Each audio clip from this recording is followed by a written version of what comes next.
ফিরে আসুন, আবার ফিরে আসুন, আল্লাহকে ভয় করে দ্বিতীয় কাউকে ভয় করবেন না, দুনিয়ার লোভ লালসায় পড়ে যাবেন না। আল্লাহ পাক রিজেকে মালিক, সংসারে যদি অভাব হয় আল্লাহ পাকের কাছে চান। মনে রাখবেন জালিম শাসকদেরই লক্ষণ হলো একটা, মানুষগুলোকে প্রজাগুলোকে গরিব বানানো। কেন গরিব বানালে গোলাম বানানো সহজ হবে। এ যুবকেরা, তরুণীরা, বাপেরা, এ আমাদেরকে কর্ম না দিয়ে ভাতা দেবে, ভিক্ষা দেবে, এটা আজকে নতুন নয়, যুগে যুগে ছিল। এই মনে রাখবেন ইসলামের একটা আইন হলো নামাজ পড়া, যেটা ফরজে আইন। আমি বললে আপনি মাপ তা নয়, সবাইকে পড়তে হবে। ঠিক সমান ইসলামের আইন হলো মা বোনদেরকে পর্দা করা। এই প্রতিটা মা বোনকে পর্দা করার জন্য বলে যাচ্ছি, আপনাদের ঘরও বলতে হবে।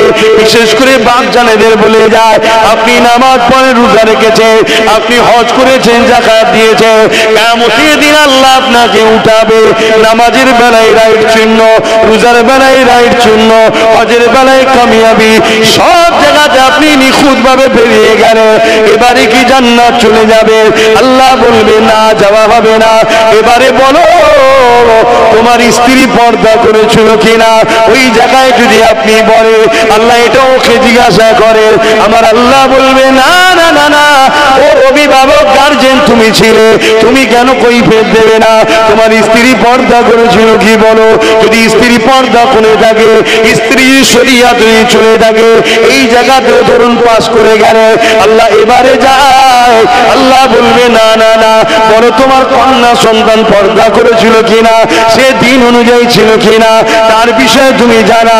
এ যুবকেরা, আমাদের সমাজে একটা কথা আছে, পুরুষদের থেকে নারীরা নাকি বাপকে বেশি ভালোবাসে। এই কথাটা অস্বীকার করা যাবে না, অতি সত্য কথা।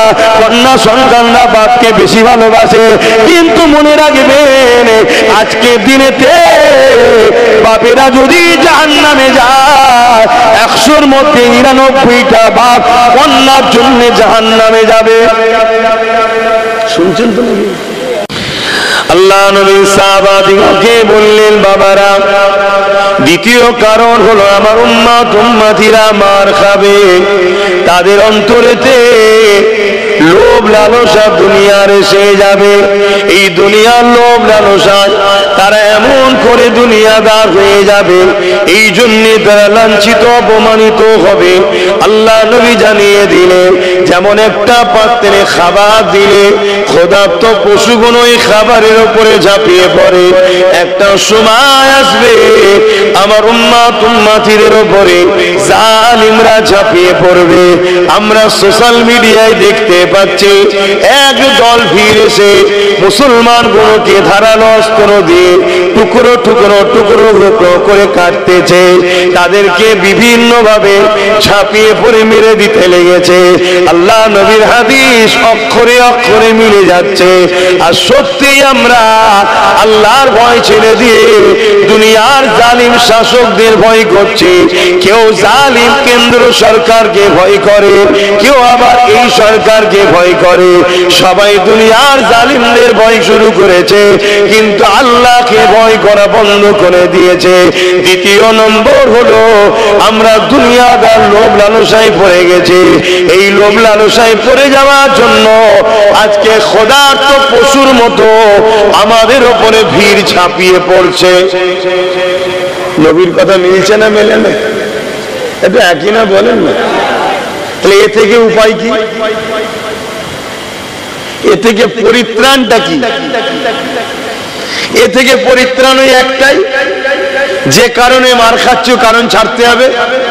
ভয় কলকে করলে হবে না। ও কেন্দ্র সরকার মোদি আছে তো কি হয়েছে?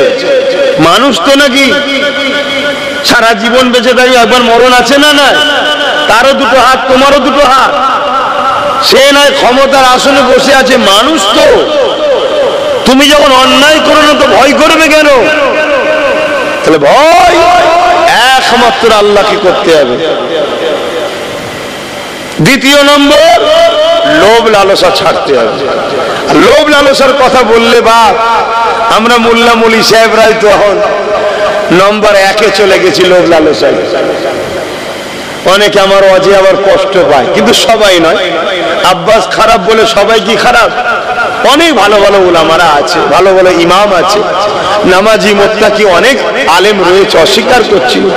তবে কিন্তু বাপ এই ধ্বংসের পিছনে আমাদের উলামাদেরও একটা হাত আছে, আছে না? না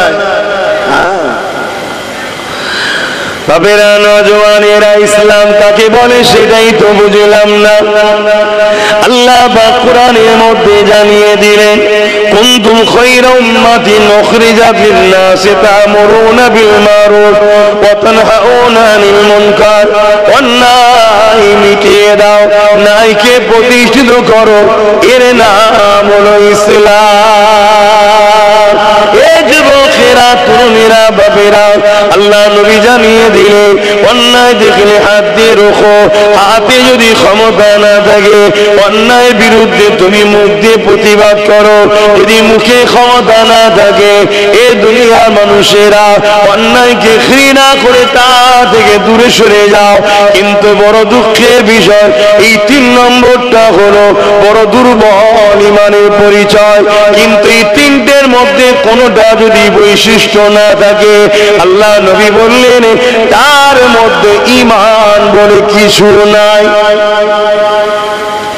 তাহলে অন্যায় দেখলে হাত দিয়ে রোখো, হাতে যদি ক্ষমতা না থাকে মুখ দিয়ে বলো, মুখেও যদি না পারো অন্তর থেকে ঘৃণা করো।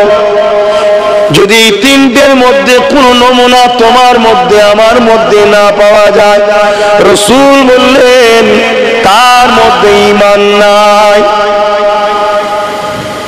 তাহলে কেন্দ্র সরকার যে সংবিধান বিরোধী কালা কানুন করছে, এটা নাই করেছে না অন্যায় করেছে? তাহলে ইমানদারের কাজ কি হবে? হাত দিয়ে রুখতে হবে।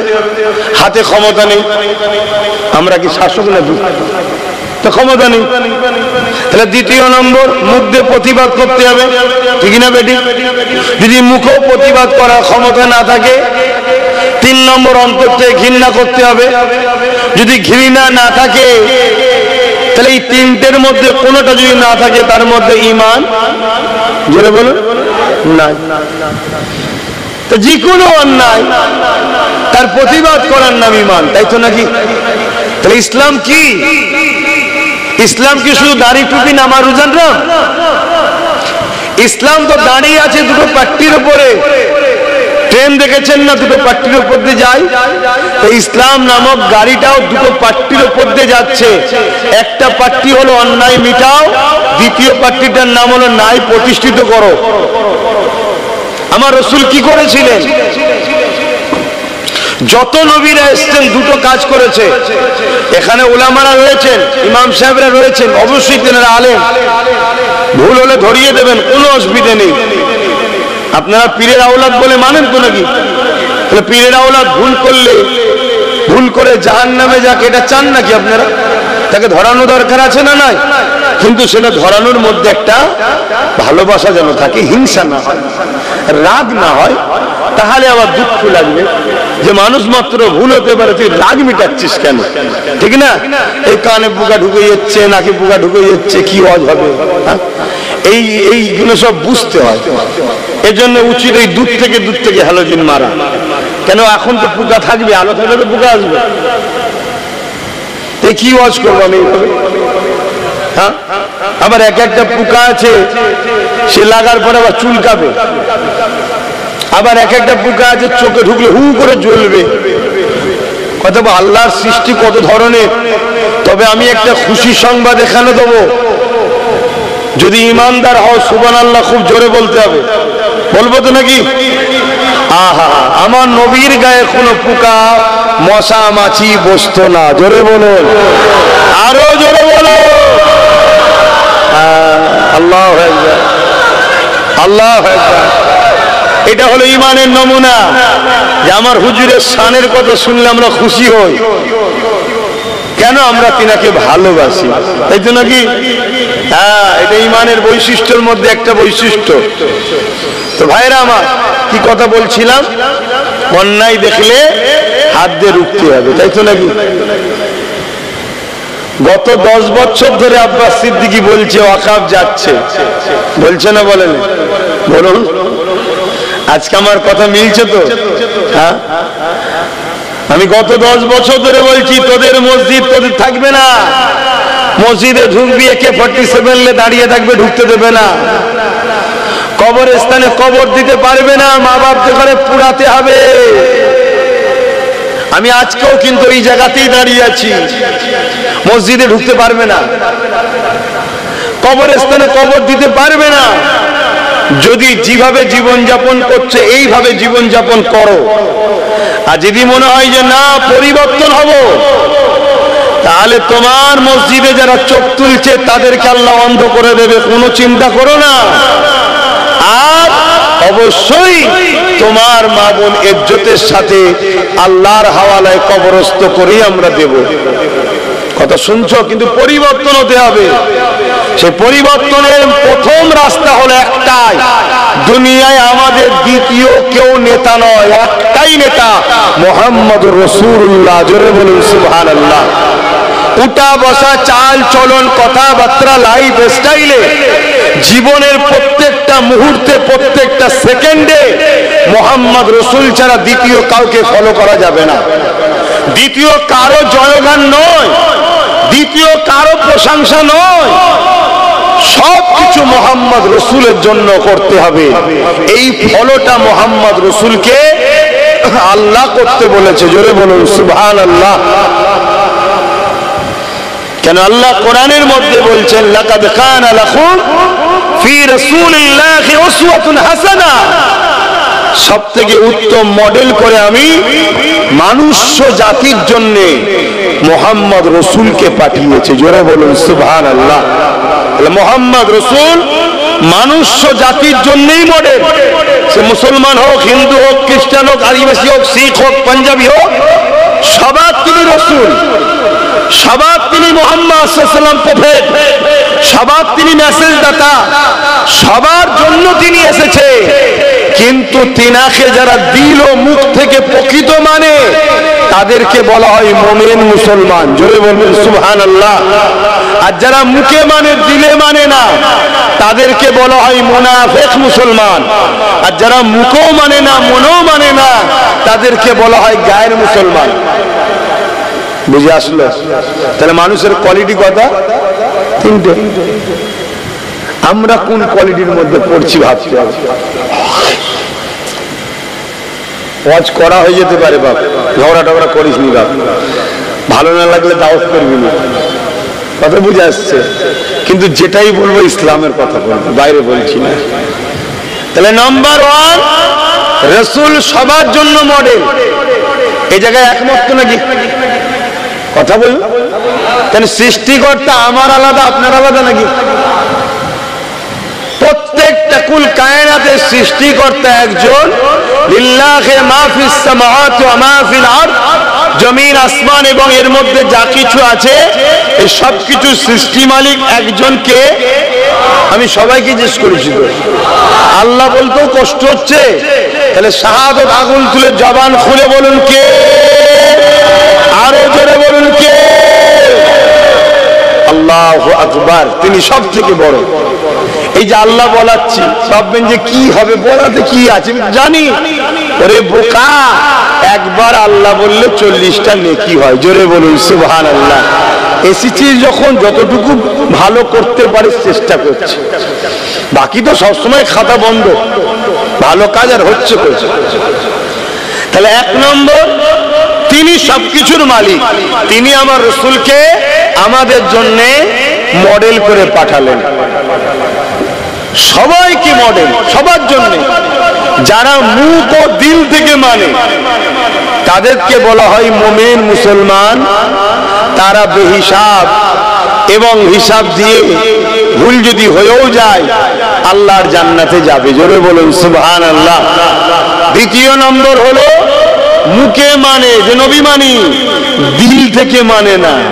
কেন মানি? মুখে বলে, মুসলমানদের মধ্যে ঢুকে আস্তে আস্তে মুসলমানদের মধ্যে হাজারো দল তৈরি করতে হবে। টুকরো টুকরো টুকরো টুকরো করে দাও মুসলমানকে, এক কাট্টার না হয়ে থাকে। এ গ্রুপ, সে গ্রুপ, ওই গ্রুপ, এর লোক, ওর লোক, সে তার লোক, হয় না? হয় না? এটা হলো মুনাফিকদের ঘরে ঢুকানো হয়, যাতে গ্রুপ তৈরি কর, একসাথে না হয়ে যায়। কেন একসাথে হয়ে গেলে 313 জনে যদি এই জোর হয়, খাজা মঈনুদ্দিন আজমিরি একা যদি এই জোর হয়, তাহলে এই বেটাগুলো যদি এক হয়ে যায় তাহলে রুখবো কি করে? কথা বুঝছেন তো নাকি? এর জন্য ঢুকানো হয়। তারা মুখে বলে নবী মানি, দিলে মানে না। চিনবেন কি করে? চিনার নমুনা হলো এটা, নামাজ, রোজা, দাড়ি, টুপি, হজ, যাকাত, দান, খায়রাত সব বিষয় করে, সব বিষয়ে আলোচনাও করে, নবীর শান মর্যাদা আদব করে না আর আলোচনা করতেও চাই না। ওলিয়া উলিয়া যারা নবীর সঙ্গে জোরে, নবীর আশিক যারা, তাদের আলোচনা করে না আর তাদেরকে ভালোবাসতে চায়ও না। এটা হলো মুনাফিক মুসলমানদের একটা বড় নমুনা বলে যাচ্ছে। কথা মাথায় থাকবে। আল্লাহ নবী বলেছেন মুনাফিকের আরেকটা নমুনা হলো যারা, আমার নবী বলছেন আমার খানদানের সমালোচনা করে, তারা হলো মুনাফিক। আর মুমিনের বৈশিষ্ট্য হলো, রাসূল বলেছেন যারা আমার খানদানের সমালোচনা বলুন করবে না। হ্যাঁ, মুনাফিকের আরো নমুনা আছে, মুখে এক অন্তরে এক, কথা বলে মিথ্যা বলে, ওয়াদা খিলাফ করে, এগুলো সব নমুনা।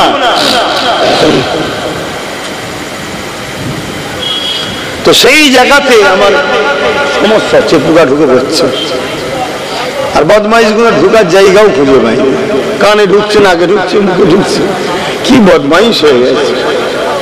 হ্যাঁ, পাখার জন্য ছিটকে চলে এসছে নাকি বলেন? হ্যাঁ বাবু, শোনো শোনো, সময় কম, এসেছি একটু বলতে, আমি বলার জন্যই এসেছি।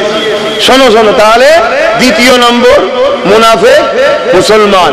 3 নম্বর হলো যারা মুখেও মানে না, দিল থেকেও মানে না, তাদেরকে বলা হয় কি গায়ের মুসলমান।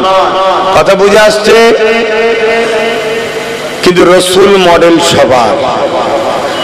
তা আমরা মুমিন মুসলমান যদি হতে চাই, তাহলে মুখ থেকেও মানতে হবে, দিল থেকেও মানতে হবে। মানেন তো নাকি? জোরে বলুন আলহামদুলিল্লাহ। তাহলে আমাদের ঘরে সর্বক্ষেত্রে আমার রাসূলুল্লাহকে মডেল হিসাবে মানতে হবে। এ যুবকেরা, তরুণেরা, প্রেমিকেরা, অর্জন করে ধর্মনীতি আমার রাসূলুল্লাহকে ফলো করে করতে হবে। নবী কিভাবে নামাজ পড়েছে আমাদের পড়তে হবে, নবী কিভাবে রোজা রেখেছে আমাদের রাখতে হবে, নবী কিভাবে হজ করেছে আমাদের ওইভাবে করতে হবে, নবী যেভাবে দান খায়রাত করেছে ওইভাবে করতে হবে, নবী যেভাবে যাকাত দিতে বলেছে ওইভাবে দিতে হবে। এক কথায় ধর্মনীতিতে আমার রাসূলুল্লাহকে ফলো করতে হবে। কিন্তু আমি জানতে চাই, মুমিন মুসলমান তো সে হবে যে নবীকে সর্বক্ষেত্রে স্মরণ করবে। তাহলে ধর্মনীতিতে নবীকে নেব, সমাজনীতিতে নবীকে নেব না, নেব না? কথা বলে। কিন্তু আমরা কোথায় নিয়েছি? এবারে তো আসামি ধরা পড়বে। আমরা মসজিদে নবীকে রেখেছি, মাদ্রাসায় নবীকে রেখেছি, জলসা মাহফিলে নবীকে রেখেছি, আমাদের সমাজ নীতিতে নবীকে রাখেনি, আমাদের প্রতিবেশ নীতিতে নবীকে রাখেনি। কিন্তু আমার রাসূলুল্লাহকে সর্বক্ষেত্রে রাখতে হবে। সমাজ নীতিতে নবীকে রাখতে হবে, প্রতিবেশী নীতিতে নবীকে রাখতে হবে, সংসার নীতিতে নবীকে রাখতে হবে, অর্থনীতিতে নবীকে রাখতে হবে। এই যুবকেরা, আপনারা বুঝতে পারছেন তো নাকি? সব ক্ষেত্রে মডেল হলো রাসূল। রাসূল ছাড়া অন্য কাউকে মডেল বানানো বা ফলো করা হলো হারাম। শুনছেন? এবারে আলেম ওলামাদেরকে আমরা মানি না, মানি না? কেন মানি? আলেমরা নবীর কথা বলে তাই মানি, সম্মান করি, পিয়ার করি। কিন্তু মডেল আলেম নয়, মডেল হলো রাসূল। রাসূলের কথা আলেম দেয়, নবীর কথা পীর পীরজাদা দেয়, নবীর কথা মুফতি দেয়, সম্মান করি। তাহলে যে পীর, যে পীরজাদা, যে আলেম, যে মুফতি, যে ইমাম নবী দেবে না, তাকে মানা যাবে? কথা কিছু মাথায় ঢুকছে? ধর্মনীতিতে আমরা ফলো করব কাকে? রসুলকে। নামাজ কিভাবে পড়বো? রসুল যেভাবে পড়েছে। রোজা কিভাবে রাখবো? রসুল যেভাবে করেছে। হজ কিভাবে করবো? রসুল যেভাবে করেছে। তাই তো নাকি? ধর্মনীতিতে রসুল, অন্য কারো কথা চলবে? সমাজনীতি থেকে বলুন, কিভাবে পাড়া প্রতিবেশীর সঙ্গে মিলবো, অমুসলিমের সঙ্গে কিভাবে উঠা বসা করবো, প্রতিবেশী আমার, কাকে ফলো করব? জোরে বলুন। ফলো করি আমরা। তাহলে বিপদের কারণটাই আমরা নয়। সংসার নীতিতে স্বামী স্ত্রী কিভাবে চলতে হবে, সন্তান কিভাবে লালন পালন করতে হবে, সংসার কিভাবে করতে হবে, এখানে ফলো কাকে করতে হবে? রসুলকে, অর্থাৎ নবী কিভাবে সংসার করেছে, কিভাবে জীবন যাপন করেছে, সন্তান কিভাবে লালন পালন করেছে, ওইভাবে আমাদেরকে ফলো করতে হবে। কিন্তু আমরা সংসার জীবনে রসুলকে রেখেছি, এজন্য বেটা বাপকে সম্মান করে না। কি গো, কথা ভুল হচ্ছে? তাহলে ধ্বংসের কারণ তো আমরা নিজেরাই। চলে আসুন আরেকটু এগিয়ে যাই। রাষ্ট্রনীতি, রাষ্ট্রনীতি, রাজনীতি, এখানেও মডেল হিসাবে মানতে হবে কাকে? জোরে বলুন। আমরা মানি কাকে? রসুলের দুশমন, তাকে মানি। চোর, বদমাই, মৃত্যু, চরিত্রহীন, ডাকাত, খুনি, তারা আমাদের সব নেতা। তাহলে আমাদের উপরে গজব আসবে না? আসবে না? তাহলে ভুল আমরা করেছি না করিনি? তাহলে আজকে তওবা করে পরিবর্তন হওয়া দরকার আছে না নাই?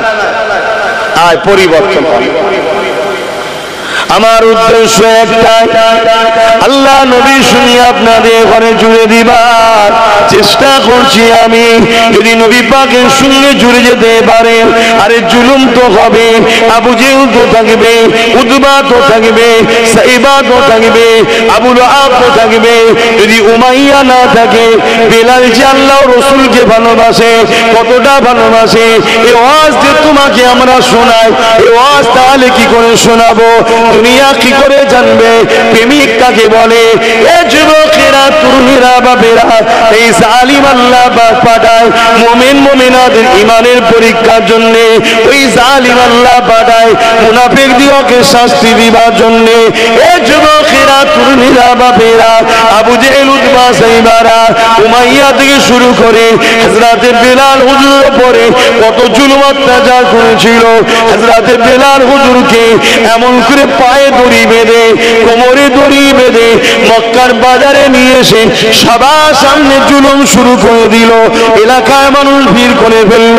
সবাই জিজ্ঞাসা করতে লেগেছে, কেন বেলালকে মারতে লেগেছ? বেলাল কি খুন করেছে? না, খুন করেনি। বেলাল কি চুরি করেছে? না, চুরি করেনি। বেলাল কি মারপিট করেছে? না, মারপিট করেনি। তাহলে কেন মারো? সবাই জিজ্ঞাসা করে। উমাইয়া বলতে লেগেছে, এই বেলালকে আমি খরিদ করেছি। আর এই বেলাল নিজের জীবনটা আমাদের কথায় আর চালাইনি, মুহাম্মদ রাসূলুল্লাহর কথাই চালাতে লেগেছে। এই মুহাম্মদ রাসূলের দিকে চলে গেছে, এই জন্য মারতে লেগেছি। ওই সময় সবাই মিলে মারতে লেগেছে। কিন্তু হযরতে বেলাল এত মার খাবার পরও জবান দিয়ে একটাই কথা বলেছে, এ আমার উমাইয়া, শুনে রেখে দাও, তোমরা আমাকে যত মারো না কেন, এমনকি যদি মারতে মারতে মেরে ভালো, আমি আল্লাহ ও নবী ছাড়া অন্য কাউকে মানব না। আর আজকে আমাদের ঈমান কোথায় বলো? আমাদের ঈমান কোথায়?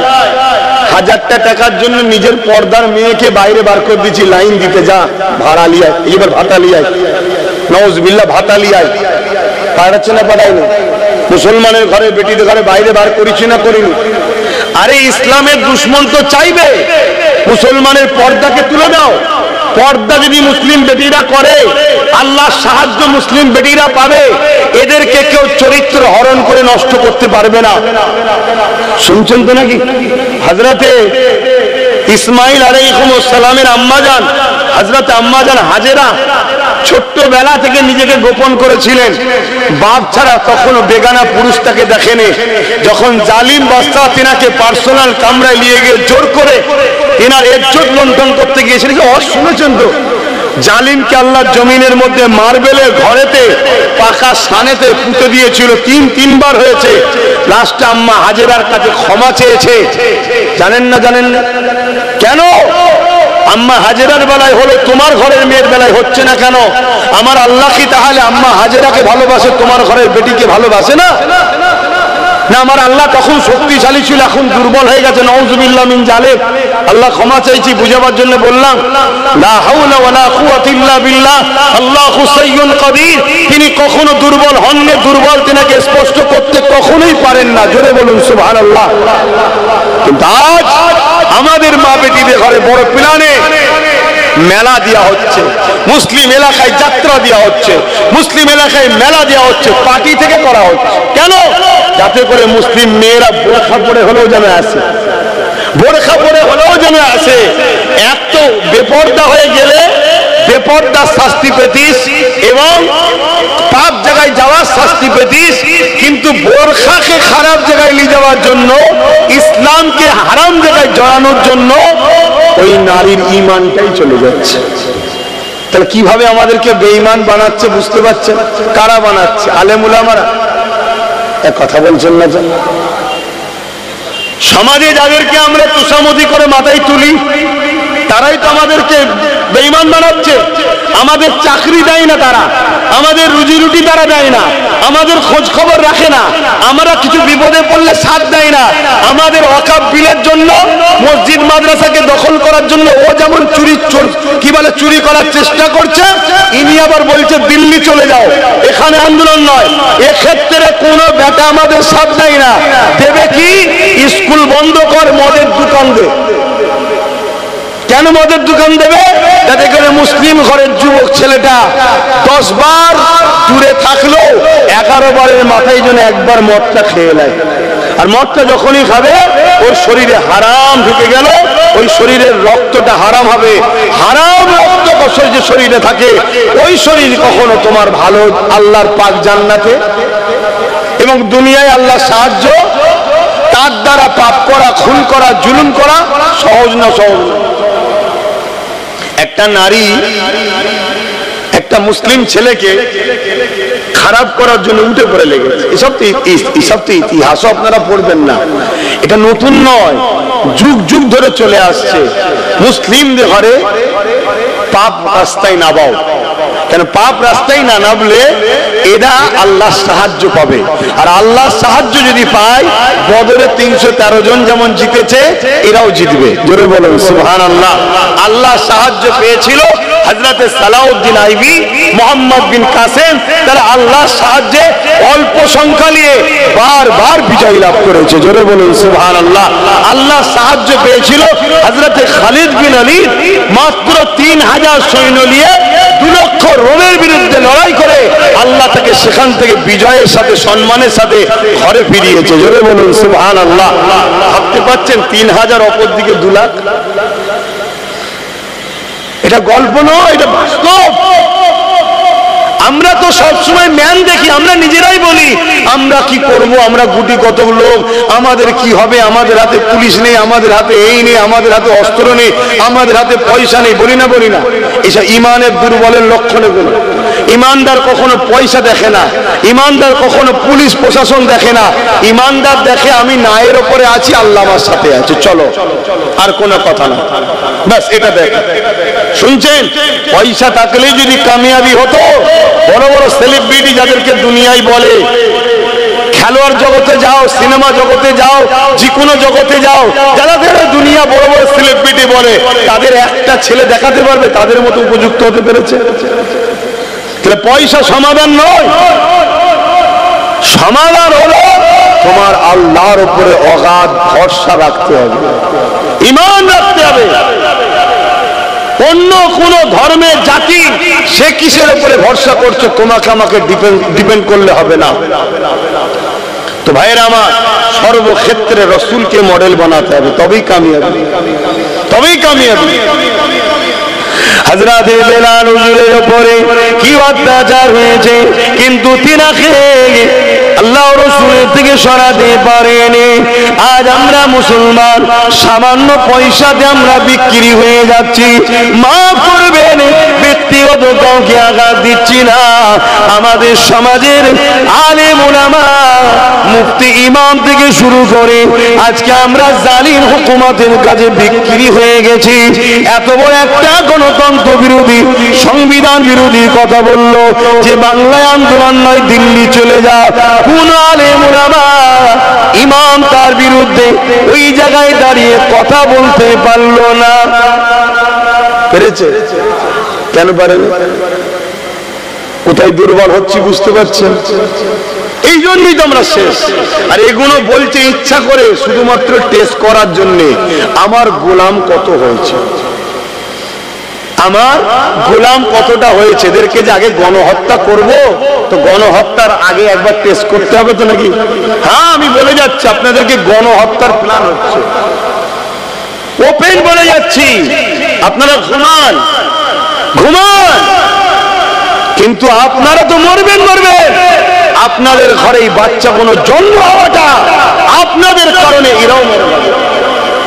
যেমন গত পরশুদিন দেখছিলাম 4 বছরে একটা বাচ্চা মেয়েকে 40 বছরের লোক রেপ করেছে।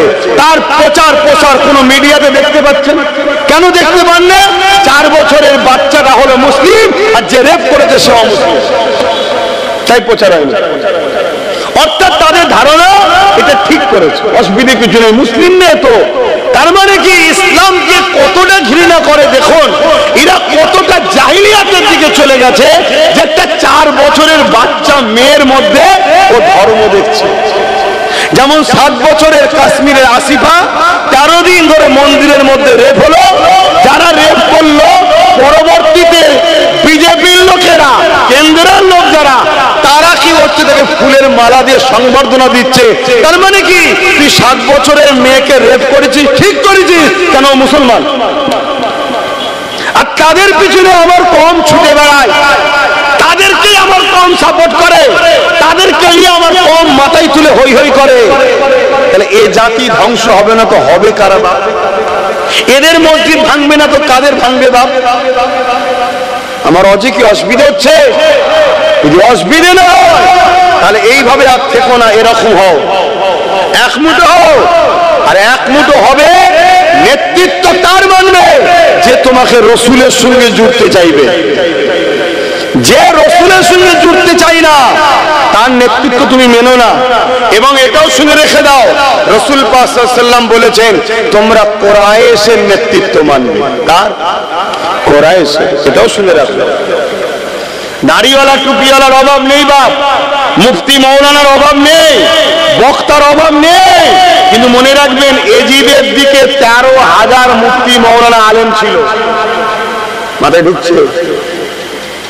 এজিদের দিকে ছিল, আর ইমাম পাক মাত্র 72 জন ছিল।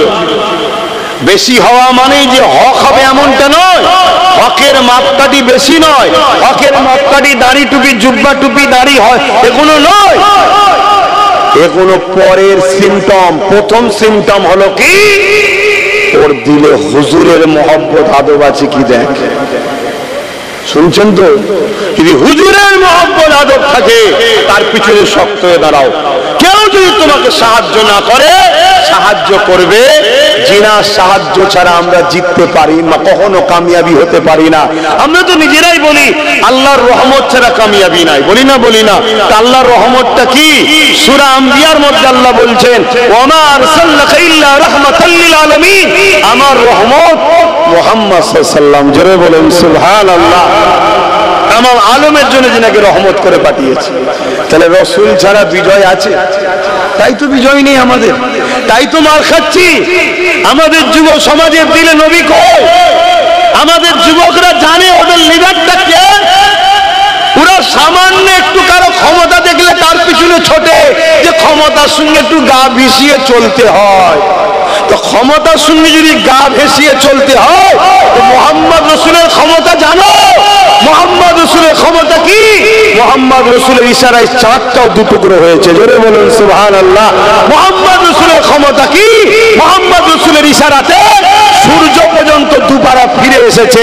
আপনি বলবেন সেদিন ছিল এখনো নেই, না বন্ধু, মোহাম্মদ রসুলের ক্ষমতাটা কি শোনো। তার একটা জুতোর পায়ে, তিনার জুতোর পায়ে ধুলোরও উপযুক্ত আব্বাস সিদ্দিকী নয়, কিন্তু মোহাম্মদ রসুলের পক্ষে থাকার জন্য যখন ব্রিগেডে উঠছিল, যে ইতিহাস লোক দেখেছিল, আজ পর্যন্ত ইতিহাস ব্রিগেডের কখনো কেউ দেখেনি। এটা মোহাম্মদ রসুলের ক্ষমতা, জোরে বলুন সুবহানাল্লাহ, আরো জোরে বলুন সুবহানাল্লাহ।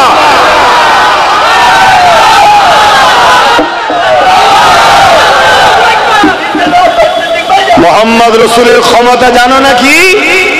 মোহাম্মদ রসুলের একটা গোলাম, একটা গোলাম এই বাংলায় কি কেন্দ্র কে রাজ্য উভয় সরকারের ঘুমকে হারাম করে দিয়েছে, নাম তার নওশাদ সিদ্দিকী। একটা গোলাম। শুনছেন তো নাকি? কষ্ট হলো নাকি কথা শুনে? আরে বাস্তব কথাটা শোনো। তুমি কার পিছনে ছুটছো? তুমি কোন মুসলমানকে কম্পেয়ার করছো? হজ হাউসের মধ্যে মদের বোতল পাওয়া যাচ্ছে, যেখানে মদ থাকে সেখানে নারী জাইনের কি মানে আছে? সেখানে তুমি এহরাম বেঁধে হজ করতে যাচ্ছ? তাহলে তোমার হজটাকে, এত পবিত্র একটা জিনিসটাকে রাজ্য সরকার কিভাবে তুচ্ছ করছে বুঝতে পারছো না? কথা মাথায় ঢুকছে? আমার কথায় আপনারা বেজার হচ্ছেন কেন? আমার মুসলমানের মধ্যে কিছু মুসলমান আছে কেন্দ্র সরকারের বিরুদ্ধে বলো, রাজ্যের বিরুদ্ধে বলা, তার মানে কি ও মূলত কেন্দ্র সরকারের বিরোধী, রাজ্য সরকারের দালাল। আর আমরা বলবো অন্যায়ের বিরুদ্ধে, সে কেন্দ্র হোক আর রাজ্য হোক আর আমেরিকা হোক আর কি বলে ইসরায়েল হোক, অন্যায় যে করবে সে যদি আমার মায়ের পেটের ভাই নওশাদও যদি অন্যায় করে, তার বিরুদ্ধে আব্বাসকে বলতে হবে, তবেই আব্বাস মোহাম্মদ রসুলের গোলাম হবে। যে আমার ভাই হয়, ও অন্যায় করছে, করুক যাচ্ছে না, অন্যায় অন্যায়। শুনছেন না? শোনেন না তো ভাইরা আমার, এখনো সময় আছে। আমি আবার বলছি, এখনো সময় আছে, পরিবর্তন হন, এখন অ্যাক্টিভ হন, একটাই কথা বলুন, আমরা কারো পক্ষে নয়, কারো বিরুদ্ধে নয়। যে আমাদের ভাগিদারি দেবে আমরা তার সাথে আছি। ভাগিদারি ভাড়া নয়, ভাতা নয়, দালালি নয়, পাওনার হিস্সা। শুনছেন তো নাকি? আমার কথায় কষ্ট করছেন? এই মসজিদকে যদি বাঁচাতে চান, এই মাদ্রাসাকে যদি বাঁচাতে চান, কবরস্থানকে যদি বাঁচাতে চান, আল্লাহ দিনকে যদি মাথা তুলে পালন করতে চান, যারা বাধা হয়ে দাঁড়িয়েছে মসজিদের বিরুদ্ধে, মাদ্রাসার বিরুদ্ধে, কবরস্থানের বিরুদ্ধে, আল্লাহ দিনের বিরুদ্ধে, এই যুবকেরা 10 দিন 12 দিন ধরে রাস্তা আটকে বিভিন্ন ধর্মের মানুষেরা ধর্মীয় কাজ করছে। হ্যাঁ, দেশ সবাই করবে, তার বেলায় কোনো আপত্তি নাই। 5 মিনিটের নামাজের জন্য রাস্তার উপরে দাঁড়ালে যারা ফাইন করবে বলছে, এই ক্ষমতা তারা কোথা থেকে পেল? জলসা করতে গেলে বলছে পারমিশন দেব না, জলসা করতে দেব না, দিনের আলোচনা করতে দেব না। এই প্রশাসন এই কথাটা বলছে, এই ক্ষমতাটা পেল কোথা থেকে? তোমাকে আমাকে ভাবতে হবে। এই পাওয়ারটার নাম হলো রাত পাওয়ার। তাদের কাছে রাত পাওয়ার আছে, এই ক্ষমতা দিয়ে আমার মসজিদের বিরুদ্ধে আইন করেছে, রাত পাওয়ার আছে, কবরস্থানের বিরুদ্ধে আইন করেছে, রাত পাওয়ার আছে, তাই তারা এমন করে মাদ্রাসাকে মিটাতে চাইছে। আজকে সুপ্রিম কোর্টে কেস চলছে, তাই তো নাকি? আবার এই কেস নিয়েও কত নাটক হচ্ছে জানেন? আমি হাসবো না কাঁদবো? কিছু লোক দেখি খালি খামাকায় সুপ্রিম কোর্টে ঘুরতে যাচ্ছে, যে ফটো তুলে ছেড়ে বলছে কেস করে দিচ্ছে। মানে সমাজের কাছে আমি হুজুর হব, নেতা হব। শুনছেন তো নাকি? অথচ নেটে সার্চ করো, ওয়েবসাইট আছে, সুপ্রিম কোর্টের ওয়েবসাইট আছে, ওয়েবসাইটে সার্চ করো, তাদের নাম নেই। তাহলে এটা 2 নম্বরই তো। এইভাবে যদি আমার কমের মাথায় বসে মোল্লা মলি সাহেবদের একটা অংশ 2 নম্বরই করে, তাহলে এই জাতি ধ্বংস তো হবে ভাব। আর তাদের ঘরে যদি আমরা আপন মনে করে নিই, বিপদ আছে না? খুব ভালো করে শোনে, তাহলে কেসটা চলছে সুপ্রিম কোর্টে, তাই তো নাকি? কিন্তু উত্তরপ্রদেশে অলরেডি মসজিদ, মাদ্রাসা, কবরস্থান বোল্ডুজারদের সব ভেঙে শেষ করে দেওয়া হচ্ছে। তা সুপ্রিম কোর্ট মানছে? মানছে। তাহলে কোন পাওয়ারে মানে না? জোরে বলেন, জোরে বলেন।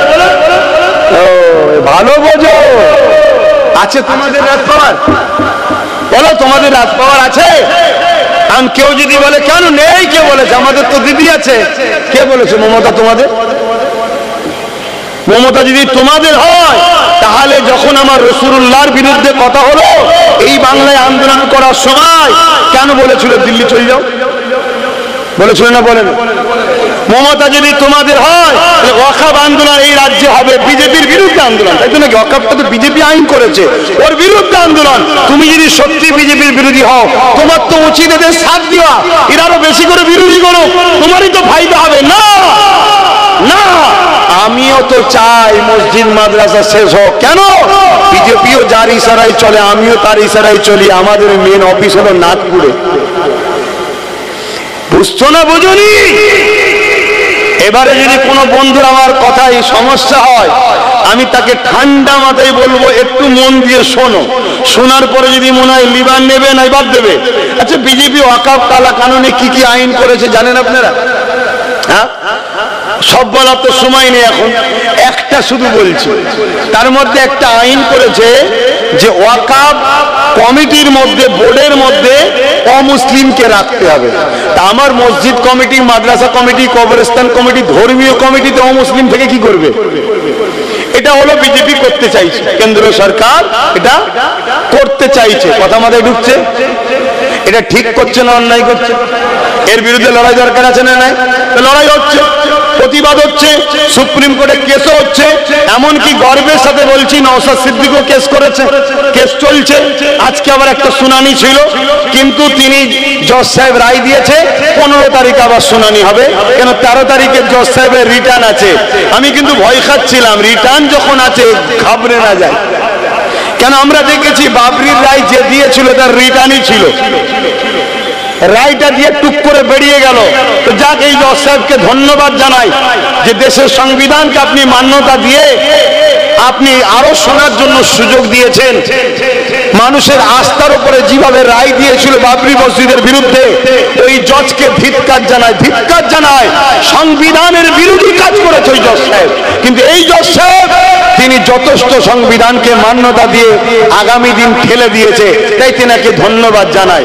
মনে রাখবেন, জজ সাহেব একটা মানুষ, তিনিও যদি সংবিধান বিরোধী কাজ করে, সেও কিন্তু আমাদের আপন নয়। কেন? দেশ আগে, সংবিধান আগে, জজ আগে নয়। মাথায় ঢুকছে না? ঢুকে নেই। আমাদের মধ্যে একটা প্রচলন আছে, কোর্ট যখন বলে দিয়েছে আর বলা যাবে না, এটা ভুল কথা। সংবিধান বিরোধী যদি রায় হয় মানা যাবে না। সংবিধানের পক্ষে হলে আব্বাসের হারকে মানতে হবে। শুনছেন না? তো সুপ্রিম কোর্ট রায় দিয়েছে 15 তারিখে আবার শুনানি হবে। শুনছেন তো? তো আমরা অপেক্ষায় থাকবো। আন্দোলন বন্ধ করে ঘুমাবো তো নাকি? ঘুমাবেন না? কেন? অনেকে তো আন্দোলন বন্ধ করে দিয়েছে। কেন? দিদি বলে দিয়েছে আমি তো বাংলায় করতে দেবো না, কেন আন্দোলন করছিস, তাই বন্ধ করে দিয়েছে, দিয়ে সব ঘুমোচ্ছে। ঘুমালে হবে? আন্দোলন বাড়াতে হবে। আর আহলে সুন্নাত ওয়াল জামাতের ছেলেরা আন্দোলন করতে যাচ্ছে, প্রশাসন গাড়ি ভর্তি লোক নিয়েছে, বন্ধ করে দিচ্ছে। কেন? আমি তো রোডে আন্দোলন করিনি, আমার ছেলেদেরকে বলেছি রোডে নয়। কেন? রোড সবাই যাতায়াত করছে, যারা যাতায়াত করছে তারা কি আইনটা তৈরি করেছে নাকি? আমাদের লড়াই কি হিন্দুদের বিরুদ্ধে, আদিবাসী সাঁওতাল বাগদি কোনো মানুষের বিরুদ্ধে না? আমাদের লড়াই কেন্দ্রের জালিম সরকার যে বিল করেছে তার বিরুদ্ধে, ঠিক তো নাকি? কেন? সে বিলটা করেছে এক ধর্মের বিরুদ্ধে, দ্বিতীয় হলো সংবিধান বিরোধী আইন তৈরি করেছে। অতএব আমার দেশের সংবিধানকে যে মানবে না, সে দেশের মাথায় বসে আছে, তো কি হয়েছে? তার বিরুদ্ধে আমরা বিরোধী করব, ঠিক না বেঠিক? কেন? দেশ আছে, সংবিধান আগে, দেশের প্রধানমন্ত্রী আগে নয়। প্রধানমন্ত্রী কত এসছে, মরে গেছে, কত চলে গেছে, এ বেটা আছে, কাল চলে যাবে, অন্য কেউ বসবে। কিন্তু দেশ, ভারতবর্ষ চলবে ডক্টর বাবা সাহেব আম্বেদকরের লিখে যাওয়া সংবিধান। এই দুটোর বাইরে সে প্রধানমন্ত্রী হোক আর সিএম হোক, জেলার সাহেবই হোক, অন্যায় করলে তার বিরুদ্ধে কথা বলতে হবে। এর নাম হলো ভারতীয়, এর নাম হলো দেশপ্রেমী। বলবেন না? বলবেন না? তাহলে কি আইন করতে চাইছে? অমুসলিমকে ঢুকাতে হবে। মন দিয়ে শোনেন। আচ্ছা বলুন তো ভাই, মুসলমানদের ওয়াকফ সম্পদ আছে, হিন্দু ভাইদের কি কোনো ধর্মীয় সম্পদ নাই? হ্যাঁ আছে, দেবত্ব সম্পদ। এটা হিন্দু ভাইদের বোঝানো দরকার আছে না নাই? আপনাদের ঘরেই বুঝাতে হবে যে ভাই এটা শুধু আমাদের ব্যাপার নয়, এটা সবার ব্যাপার। কেন? আপনারা জানেন 2023-এ আদিবাসীদের জল জঙ্গলের সম্পদকে কেন্দ্র সরকার কিনে নিয়েছে। 2025-এ আমাদের সম্পদের বিরুদ্ধে আইন তৈরি করেছে। 2000 এর পরে দেবত্ব সম্পদের উপরে হাত দেবেন, এর কি মানে আছে? অতএব আসুন আমরা সবাই এক হয়ে আন্দোলন করি। এটা সর্বধর্মের মানুষকে বুঝাতে হবে এবং এই আইনটা সংবিধানের বিরুদ্ধে। কেন? আইনে আছে যে ধর্মের মানুষ সে ধর্মের সম্পদের কমিটির রক্ষণাবেক্ষণ তারা হবে, এটা চাই। তাই হিন্দু ভাইদের দেবত্ব সম্পত্তির যে কমিটি আছে তার মধ্যে লেখা আছে ও হিন্দু থাকতে পারবে না। ভুল লিখেছে না ঠিক লিখেছে? ঠিকই লিখেছে। তার ধর্মের ব্যাপারে মুসলমান ঢুকে কি করবে? সেখানে সেখানে মন্দিরের ব্যাপার রয়েছে, তার ধর্মীয় কালচারের ব্যাপার রয়েছে, আমরা কি বুঝি? তার ধর্মীয় জিনিস সে থাকবে, তাহলে তাদের কমিটিতে লেখা আছে ও হিন্দু থাকতে পারবে না, শুধু হিন্দু যে হবে সে থাকবে। ঠিক তেমন খ্রিস্টানদের সম্পদ আছে, খ্রিস্টানদেরও লেখা আছে খ্রিস্টান ছাড়া অন্য ধর্মের লোক থাকতে পারবে না। প্রত্যেকের এরকম সিস্টেম আছে। ঠিক তেমনই মুসলমানদেরও লেখা আছে মুসলমান ছাড়া অমুসলিম ওয়াকফ বোর্ডে ঢুকতে, জোরে বলো, পারবে না। এই আইনটাকে বাদ দিয়ে, সংবিধানের এই ধারাটাকে বাদ দিয়ে জোর করে গায়ের জোর সংখ্যাগরিষ্ঠতা দেখিয়ে বিজেপি আইন তৈরি করছে কি ওর মধ্যে অমুসলিম ঢুকবে ওয়াকফের মধ্যে, বাকি সব ধর্মের যা আছে থাকবে, শুধু মুসলমানদেরটাই ঢুকবে।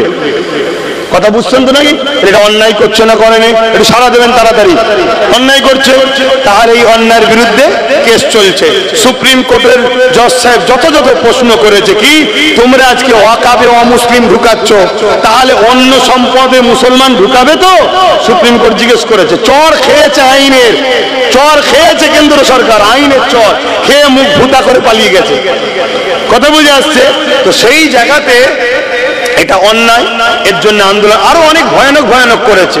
কিন্তু আমি আপনাদেরকে একটা তথ্য দেবো আজকে, বলবো না? থাকবে? কষ্ট হবে না তো কারো? তাহলে কেন্দ্র সরকার অমুসলিমকে ঢুকাবার জন্য আইন করেছে, সুপ্রিম কোর্ট সেটাকে রুখে দিয়েছে। এখনো কি ঢুকাতে পেরেছে? জোরে বলে পারেনি। কিন্তু পশ্চিমবাংলা সরকার 2024-এ পশ্চিমবাংলা ওয়াকফ বোর্ডে দুটো অমুসলিমকে ঢুকিয়ে দিয়েছে। তাহলে কে এক কাঠি বাড়া? আমরা নবী ছেড়ে কত ঠকছি, বুঝতে পেরেছো? এই জায়গায় নবীর কি কথা আছে বা শুনতে হবে। নবী বলছেন প্রকাশ্য দুশ্মনের কাছে আমার উম্মত হারবে না, আমার উম্মত প্রকাশ্য দুশ্মনের কাছে বিজয় লাভ করবে। জোরে বলুন সুবহানাল্লাহ। আমার ভয় হয় আমার উম্মতকে বন্ধু সেজে পিছন থেকে ছুরি মারবে ধোঁকাবাজ মুনাফিকরা, আমার উম্মতকে শেষ করবে। তার প্রমাণ দেখুন, প্রকাশ্য দুশ্মনী করতে গেছে, কেস চলছে, বিশাল লড়াই পুরো দেশ জুড়ে চলছে। আর দেখুন ঘুমটা দিয়ে চুপি চুপি ঢুকিয়ে দিচ্ছে দুজনকে। শুনছেন তো নাকি? কষ্ট হলো, মনে কষ্ট হলো। যদি তোমার কাছে মসজিদ মাদ্রাসা আগে হয় তাহলে আব্বাস সিদ্দিকীর কথা কষ্ট হবে না। কারণ আমার ওয়াকফ বোর্ডে কেন মুসলিমকে রাজ্য সরকার ঢুকালো এর কৈফিয়ত নেওয়ার দরকার আছে না? নাই? এত আন্দোলন হচ্ছে ওয়াকফ বাঁচাও, ওয়াকফ বাঁচাও, কখনো কারো মুখ থেকে শুনেছো যে এই দুজনকে কেন ঢুকানো হলো? জবাব দাও। এরা আন্দোলন করছে এর পক্ষে ওর বিরুদ্ধে, এরা মোটেও আল্লাহর জন্য আন্দোলন করেনি, এরা এর দালালি করছে, ওর বিরোধী করছে। কেন এর দালালি করছে? এ ওয়াকফ থেকে কিছু কিছু দেয়, তুইও খা আমি খাই, তুই খা আমি খাই, গরিব যেন না পাই। অ্যাকচুয়ালি ওয়াকফটা তো গরিবদের। শুনছেন না? শোনেন না? এই যে আপনাদের পাশে পীর আব্বাস আলী গোরাচাঁদ হুজুরের মাজার হারোয়ায় 900 বিঘে জায়গা, তার মধ্যে মাত্র আছে 3.25 বিঘে, 3 বিঘেও নয়, আমি রাউন্ড ফিগারে 3 বিঘেই ধরছি। তাহলে 900 থেকে 3 বিঘে থাকলে বাকি কত বিঘে হারিয়েছে? 900 বিঘে থেকে চাচা, 9 বিঘে নয় আব্বা, 900 বিঘে থেকে 3 বিঘে আছে, 897 বিঘে এই পশ্চিম বাংলা সরকারের নেতা মন্ত্রী আমলা চামলারা সব ছেড়ে খাচ্ছে। তাহলে এরা কি ওয়াকফের বিরুদ্ধে? এই ওয়াকফ কালাকানুনের বিরুদ্ধে এটা মনে হচ্ছে? মাথায় ঢুকছে না? ঢুকে নেই। আব্বাস সিদ্দিকীর জলসা কেন রুকা হয় বুঝতে পারছেন? আমার জলসা রুকা হয় এই কারণে যে এ তো শুধু কেন্দ্রের বিরুদ্ধে বলবে না, এ তো আমার দুর্নীতিটাও বলবে। অতএব ওকে রোকো, ওকে আসতে দিও না, ওকে আটকাও, ও জলসা করতে দিও না। কিন্তু আমি জানি যদি একটা দরজা কেউ বন্ধ করে, আমি জিনার হয়ে কথা বলছি, তিনি 1000টা দরজা খুলতে পারে। জোরে বলুন সুবহানাল্লাহ। তিনি কে? জোরে বলুন কে? অনেক জালিম অনেক জায়গায় আমাকে জলসায় ঢুকতে দেয়নি, শুনছেন তো? এখন সেসব জালিম জেলের খাঁচার মধ্যে আছে, এখন সেখানে সব দাওয়াত করছে। আমি ঘুরে এসি, কেন শয়তান তখন জেলে আছে, এই সুযোগে ঘুরে এসি। আরো কোন জায়গায় কেউ যদি আমায় রোকে, আল্লাহকে বলবো তাদেরকেও তুমি খাঁচাই ভরে দাও, একটু যাওয়ার সব যেচ্ছে যাই। কি আমি তো আল্লাহকে বলবো, তা আল্লাহ যখন সময় হবে আমাকে ওই এলাকায় নিয়ে যাবার, আল্লাহ ঠিক জালিমকে খাঁচাই ভরে দেবে, আর না একেবারে কাফন পরিয়ে দেবে, যা চলে যা, একেবারে চলে যা। কথা শুনছেন না শোনেন নেই? কিন্তু আল্লাহ যদি হুকুম না থাকে আমি যেতে পারবো? খোদার বিনা হুকুম ছাড়া গাছের পাতা লড়ে? জোরে বলুন। খোদার বিনা হুকুম ছাড়া যদি গাছের পাতা না লড়ে, তাহলে মিশরে ফেরাউনকে রাজা বানিয়েছিল কে? নমরুদকে রাজা বানিয়েছিল কে? সাদ্দাতকে, আবু জেহেলকে, উদবাকে, সাইবাকে কে বানিয়েছে? আবু জেহেলকে ক্ষমতা দিল আল্লাহ, আর সেই আবু জেহেল কষ্ট দিচ্ছে নবী আল্লাহর বন্ধুকে। কথা মাথায় ঢুকছে? কি ব্যাপার? রহস্য কি? রহস্যটা কি? আমার আল্লাহ বলছে তোদের প্রেম আর আমার প্রেম আলাদা। আমি যাকে যত ভালোবাসি, দুনিয়া তার জন্য তত কঠিন পরীক্ষা নিই। জোরে বলুন সুবহানাল্লাহ। এটা আমার প্রেমিকদের সাথে আমি ব্যবহার করি। আর আমার প্রেমিক যারা, এত কষ্টের মধ্যেও জান্নাতের শান্তিতে তারা থাকে। তোরা দেখিস কষ্টে, তারা থাকে আনন্দে। জোরে বলুন সুবহানাল্লাহ। নাই বলুন তো ভাই, আজকে আমার দুশ্মন বাড়ছে না বাড়ে না? কত জায়গায় বিরোধী, কত বাধা, কত সমস্যায় পড়ছি না পড়িনি, কিন্তু আমি যা আরামে আনন্দে আছি, এটা আপনাকে ভাষায় বুঝাতে পারবো না। এই হক কথা বলা, নাই কথা বললে যে কি তৃপ্তি পাওয়া যায়, কি শান্তি পাওয়া যায়, একটা কেউ কখনো বলেনি আমাকে ভাড়াটিয়া দালাল। শুনছেন তো নাকি? খুব মন দিয়ে শুনবেন বাপ, কথাগুলো বুঝবেন। তাহলে আল্লাহর পক্ষে থাকবেন তো, নবীর পক্ষে থাকবেন তো, তাহলে কষ্ট তো হবে, পরীক্ষা তো নেবে। কিন্তু মুনাফিক যদি হও, দুনিয়াতেও কষ্ট, আখিরাতেও কষ্ট। বাবেরা, নওজওয়ানেরা, তরুণেরা, আল্লাহ নবী, নবী দা নবী উপরে অনেক জুলুম অত্যাচার হয়েছে, এত কষ্ট আমার নবী পাক পেয়েছে, কোন নবীর ওই কষ্ট পাইনি। আমার নবী পাক আল্লাহ এত দিক দিয়ে আজমেছে, কোন নবীদের ওইভাবে আজমাইনি। এ যুবকেরা, আল্লাহ যাকে যত বেশি ভালোবাসে, দুনিয়া জমিন আল্লাহ তাকে তত বেশি আজমায়, এবং দুনিয়াকে দেখিয়ে দেয় আমার বন্ধুকে যদি আমি এত পরীক্ষা নিই, তাহলে তোদেরকে পরীক্ষা নেব তো বটে, কিন্তু তোদের পরীক্ষা হালকা নিচ্ছি, এই হালকা পরীক্ষায় তোরা বিগড়ে যাচ্ছিস। তাহলে তোরা যে আমাকে ভালোবাসিস বলি, এই ভালোবাসাটা তোদের ছলনা ছিল, এই ভালোবাসা তোদের নাটক ছিল। ভালোবাসা যদি সত্য হয়, তাহলে তোদের তো দিলে শাহাদাতের তামান্না দরকার। আল্লাহর ঘরের জন্যে, মসজিদ মাদ্রাসার জন্যে, কবরস্থান, ঈদগাহ, খানকার জন্যে আমি জীবন দিয়া পছন্দ করব। এই অন্যায় কানুনকে মেনে নিতে পারবো না। আমি জীবন দিয়া পছন্দ করব, পুলিশের থানার জুলুমকে ভয় করব না। আমি জীবন দিয়া পছন্দ করব, কারো নিষেধকে আমি মানব না, কেননা এটা আমার অধিকার। যেমন দেশ দিয়েছে, তেমন পাশাপাশি এটা আমার ইমানি দায়িত্ব। আমার মসজিদের জন্য আমাকে কথা বলতে হবে, আমার মাদ্রাসার জন্য আমাকে কথা বলতে হবে, আমার কবরস্থান গোরস্থান আমার ঈদগার জন্য কথা বলতে হবে। শুধু কথা নয়, এই জায়গাকে আবাদও আমাকে করতে হবে। এই জায়গাতে যুবকদেরকে ভিড় করতে হবে, এই জায়গাতে তোমাদেরকে আসতে হবে। কোরআনের মাহফিল গুলোকে আরো বেশি বেশি করে করতে হবে। শুধু করলে হবে না, ওই মাহফিলকে আবাদ করতে হবে। কিন্তু আজকে কোরআনের মাহফিলের নামে, জলসা দিবার নামে মেলা হচ্ছে। ওই মেলাতে লাগত দুনিয়া আসছে, ওই মেলাতে নানা রকম দোকান বসছে, এবং সেই দোকানকে কেন্দ্র করে তোমার আমার বেটিগুলো, তোমার আমার ঘরের মা বোনগুলো রাস্তায় ভিড় করতে লেগেছে, লাইটিং দেখছে।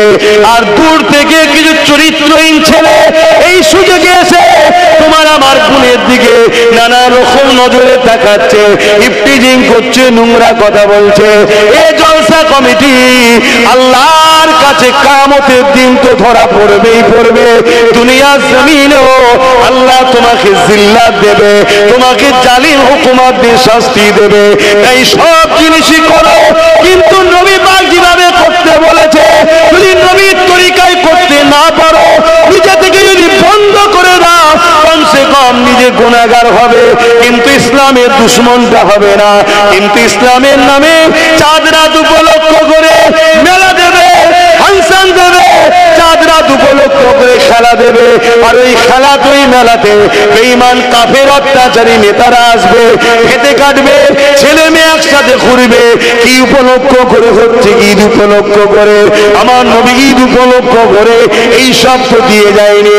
তাহলে মুসলমান, তুমি ধর্মের মধ্যে এখনো কোথা থেকে ঢুকালে?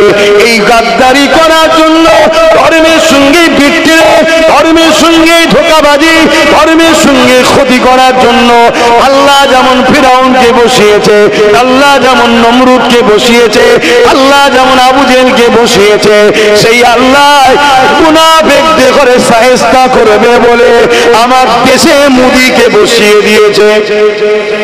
শুনছেন তো নাকি? আমার ওয়াজ একটু উল্টো হচ্ছে নাকি? কি গো ইমাম সাহেব ভাইয়েরা, ওয়াজ উল্টো হচ্ছে? আবার ইমামরা তো হ্যাঁও বলতে পারবে না। কেউ যদি ওইখান থেকে দেখে নেয়, কালকে এসে বলবো তেল হয়েছে না। তাহলে কত বড় মুনাফিক মুসলমান, ও কত বড় গাদ্দার যে ইমামের উপরে কথা বলে, ও হারামখোর, কত বড় হারামখোর যে ইমামের উপরে কথা বলে। তুই যত বড়ই লাটছে হোস না কেন, আমার খোদার ঘরের যে কর্মচারী, ইমামের উপরে কথা বলার ক্ষমতা আমার দেশের প্রধানমন্ত্রীর নাই। হতে পারে দেশের প্রধানমন্ত্রী, কিন্তু ইমাম হলো আমার খোদার ঘরের দায়িত্বে আছে, এর ক্ষমতা আরো বেশি, এর সম্মান বেশি আমাদের কাছে, ঠিক না বেটি? কিন্তু কোন মুসলমান সেজে ইমামকে যদি চোখ দেখায়, ইমামের উপর জুলুম করে, ইমাম অত সুদখোর, সুদের রজ করতে হবে না, অত লোন টোনের রজ করতে হবে না, অত মদের রজ করতে হবে না। এই মসজিদ ইমাম করে হয়, কথা বলছে না? কেন করে না? আরে কিছু কিছু জায়গায় হয়, যাদের কলজে আছে, অনেক ইমামের কলজে একটা, অনেক ইমামের আবার 10-12টা কলজে আছে, তুমি দেখতে পারোনি। তবে মানুষের তো কলজে একটাই হয়, সাইজটা বড় রে বাবা। দেখেছেন না অনেক গরুর কলজে কানা হয়, আর দেখেছেন না? দেখেন না? আর অনেকগুলো টাটকা একদম ভালো থাকে, কানাটাকে ফেলে দিতে হয়, ভালোটাকে খুন শরীরে তৈরি হয়। খান তো নাকি মাঝে মাঝে? কিছু বাদ দিয়ে দেবে, গরু তো বাদ দেবে না। মুসলমানের মাথায় যেন ঢুকেছে গোশ খেলে ইমান পাকা হয়। কে বলেছে সব কথা? হ্যাঁ, আমরা মুহাম্মদ রসুলের উম্মত। হ্যাঁ, আল্লাহ হালাল করেছেন, খাবেন, আমি ওর বিরুদ্ধে না। কিন্তু আজকাল যে আমাদের শরীরের টেম্পার, এই শরীরে কিন্তু ওই প্রোটিন হজম করার ক্ষমতা নাই। তাই কখনো সখনো হালকা ফুলকা খেলেন। আবার আমাদের যা রান্না করে মুসলমানরা, তরকারির উপরে 1 ইঞ্চি সুরো, মানে তেল। শুনছেন তো? বলে হুজুর আবার খাওয়ার পিছনে চলে গেল, দাদা খাওয়াটা বাদ দিলাম, যা খাওয়াটা বাদ দিয়ে দিলাম। লেন, এই তোদের 3 জনের কি হয়েছে না? কি সমস্যা হয়েছে? দেখেছি তাও পালাচ্ছে কেমন, দেখেছিস? ওদের 3 জনের কি একসাথে কিছু চাপ লেগেছে নাকি? কি সমস্যা হলো 3 জনের? আমার অজে কষ্ট হলো। তাহলে একসাথে 3 জন মিলে কোথায় যাচ্ছে? না বুদ্ধির গোড়ায় ধরি দিয়েছে। আবার একবার আছে তো, তওবা তওবা তওবা তওবা, এই মুখে তুমি আগুন দাও, যে মুখে তুমি আল্লাহকে ডাকো, নবীকে ডাকো। খবরদার এসব কাজ করবে না। হারাম জিনিস, মুবা জিনিস, অপছন্দনীয় জিনিস খাবে না, হালাল জিনিস খাও। কত কি আল্লাহ খাদ্য করেছে হালাল, হারামের থেকে হালাল খাদ্য দ্বিগুণ বেশি আল্লাহ করেছে। জোরে বলুন সুবহানাল্লাহ। কিন্তু আমরা হালাল ছেড়ে দিয়ে হারামের পিছনে ছুটছি।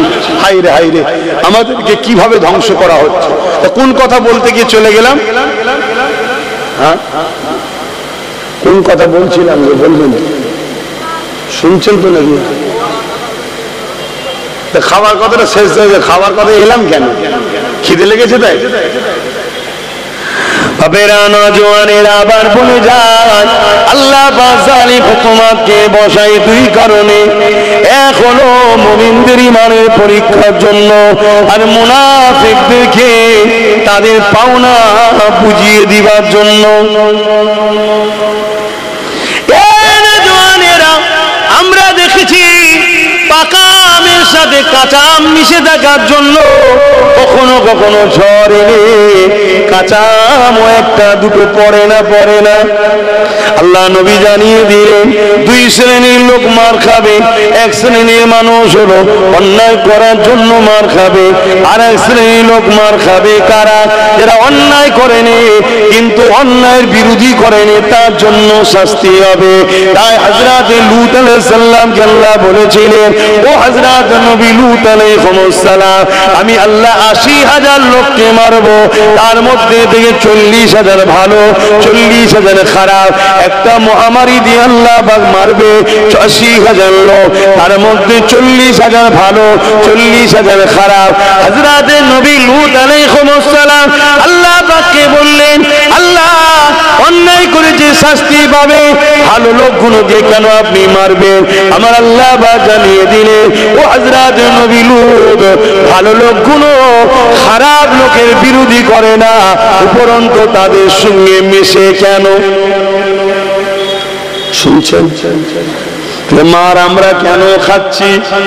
হয়তো অবশ্যই ইনশাআল্লাহ আমরা ঈমানদার, বলুন না ইনশাআল্লাহ, সন্দেহ নাই।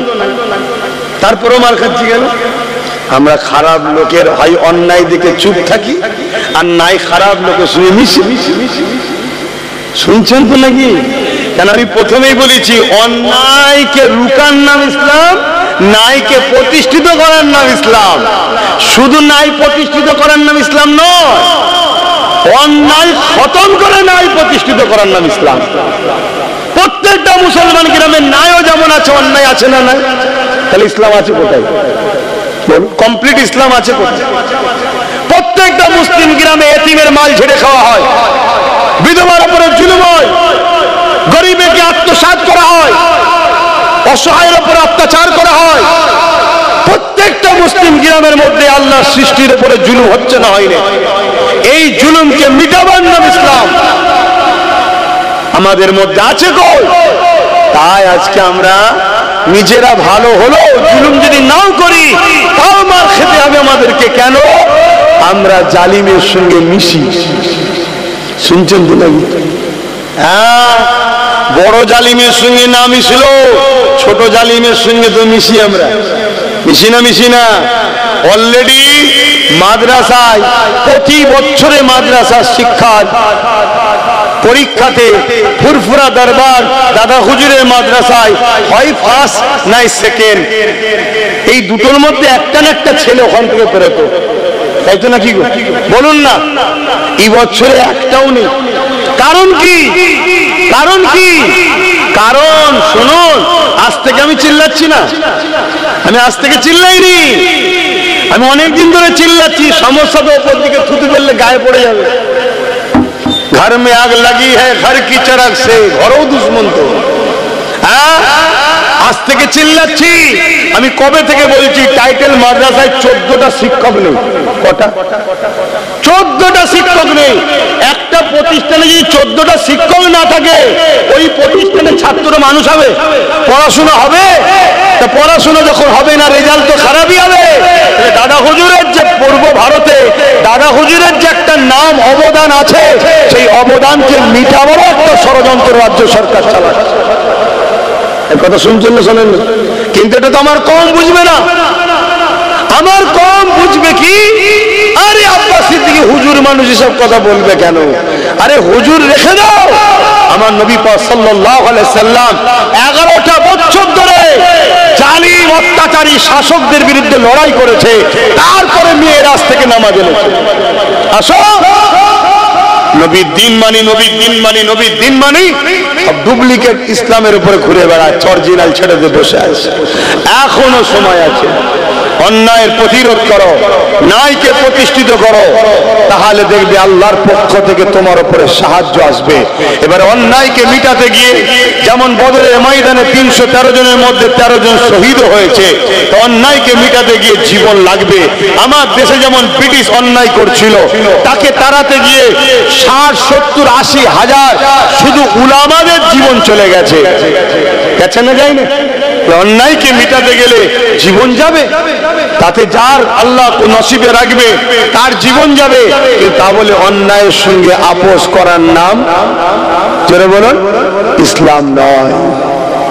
বাবেরা আসুন, আবার ফিরে আসুন, আল্লাহকে ভয় করে দ্বিতীয় কাউকে ভয় করবেন না, দুনিয়ার লোভ লালসায় পড়ে যাবেন না। আল্লাহ পাক রিজেকের মালিক, সংসারে যদি অভাব হয় আল্লাহ পাকের কাছে চান। মনে রাখবেন, জালিম শাসকদেরই লক্ষণ হলো একটা, মানুষগুলোকে, প্রজাগুলোকে গরিব বানানো। কেন গরিব বানালে গোলাম বানানো সহজ হবে। এ যুবকেরা, তরুণীরা, বাপেরা, এ আমাদেরকে কর্ম না দিয়ে ভাতা দেবে, ভিক্ষা দেবে, এটা আজকে নতুন নয়, যুগে যুগে ছিল। এই মনে রাখবেন, ইসলামের একটা আইন হলো নামাজ পড়া, এটা ফরজে আইন। আমি বললে আপনি মাপ, তা নয়, সবাইকে পড়তে হবে। ঠিক সমান ইসলামের আইন হলো মা বোনেদেরকে পর্দা করা। এই প্রতিটা মা বোনকে পর্দা করার জন্য বলে যাচ্ছি, আপনাদের ঘরও বলতে হবে। বিশেষ করে বাপ জানেদের বলে যায়, আপনি নামাজ পড়ে, রোজা রেখেছেন, আপনি হজ করেছেন, যাকাত দিয়েছেন, কিয়ামতের দিন আল্লাহ আপনাকে উঠাবে। নামাজের বেলায় রাইট চিহ্ন, রোজার বেলায় রাইট চিহ্ন, হজের বেলায় কামিয়াবি, সব জায়গাতে আপনি নিখুঁত ভাবে বেরিয়ে গেলেন। এবারে কি জান্নাত চলে যাবে? আল্লাহ বলবে না, যাওয়া হবে না। এবারে বলো, তোমার স্ত্রী পর্দা করেছিল কিনা? ওই জায়গায় যদি আপনি বলে, আল্লাহ এটা ওকে জিজ্ঞাসা করে, আমার আল্লাহ বলবে না না না না, ওর অভিভাবক গার্জেন তুমি ছিলে, তুমি কেন কৈফিয়ত দেবে না? তোমার স্ত্রী পর্দা করেছিল কি বলো? যদি স্ত্রী পর্দা করে থাকে, স্ত্রী শরিয়াত যদি চলে থাকে, এই জায়গাতে ধরুন পাস করে গেলে, আল্লাহ এবারে যায়, আল্লাহ বলবে না না না, বলো তোমার কন্যা সন্তান পর্দা করেছিল কিনা, সে দিন অনুযায়ী ছিল কিনা, তার বিষয়ে তুমি জানা। এ যুবকেরা, আমাদের সমাজে একটা কথা আছে, পুরুষদের থেকে নারীরা নাকি বাপকে বেশি ভালোবাসে। এই কথাটা অস্বীকার করা যাবে না, অতি সত্য কথা। কন্যা সন্তানরা বাপকে বেশি ভালোবাসে, কিন্তু মনে রাখবেন, আজকের দিনেতে বাপেরা যদি জাহান্নামে যায়, 100-র মধ্যে 99টা বাপ কন্যার জন্য জাহান্নামে যাবে। শুনছেন তো নাকি? আমার আজ কি ইসলাম বিরোধী হচ্ছে? কেন কন্যার জন্য যাবে? প্রত্যেকটা মেয়ের হাতে এখন মোবাইল, আর ওই মোবাইলে সেলফি তুলছে আর ডাউনলোড করছে। লাখো কোটি লোক দেখছে, চোখে জেনা হচ্ছে। যে দেখছে তারও জেনা, আর যে বেটিটা করছে তারও ওই পাপ হচ্ছে। এর জন্য বাপকে কিয়ামত দিন ধরা হবে। শুনছেন আব্বা জান? ও হুজুর, তুমি যা ওয়াজ করছে, সমাধান কি করে হবে? কে বলেছে হবে না? যদি আপনি ছোটবেলা থেকে তারবিয়াত দিতেন, তোর মডেল হলো খাতুনে জান্নাত, এলে জীবনী লে পড়, তাহলে আপনার বেটিরা খাতুনে জান্নাতের সাথেই জান্নাতে থাকতো। আপনি ছোটবেলা থেকে তারবিয়াত দিয়েছেন কি? হ্যাঁ, কি শিখিয়েছেন? এখন বড় হয়ে মানুষ করতে গেলে আর হয়? ইট যখন পেকে যায় তাকে তো আর ভাই ব্যান্ড করা যায় না, কাটতে হয়। এখন যখনই আপনি কিছু বলছেন, ফোঁস তুলছেন, ফোঁস তুলছে অমনি। কিন্তু আমার কাছে স্পষ্ট হিসাব, আমার ওয়াজ শুনলে আমার মা বোন রেগে যায় না, কেন ওরা খুব ভালোবাসে আমার। ভালোবাসে বলেই তো বুঝাতে চাইছি যে জাহান্নামে যাসনি মা বোনের, একসাথে জান্নাতেই যাবো নাকি? এই জন্য তো বুঝাচ্ছি। ভালোবাসার নাম কি? জাহান্নামে ঢেলে দেওয়া? ভালোবাসার নাম তোকে জান্নাতে নিয়ে যাওয়া, তাই তো নাকি? তা তুমি আমার মা হও, তুমি আমার বোন হও, তোমাকে সৃষ্টি করেছে যে, তিনার বিধান তোমার উপরে চলবে না অন্য কারো? বলে তোমার উপরে জোরটা কার? একজনেরই, যে বের বানিয়েছে তোমার।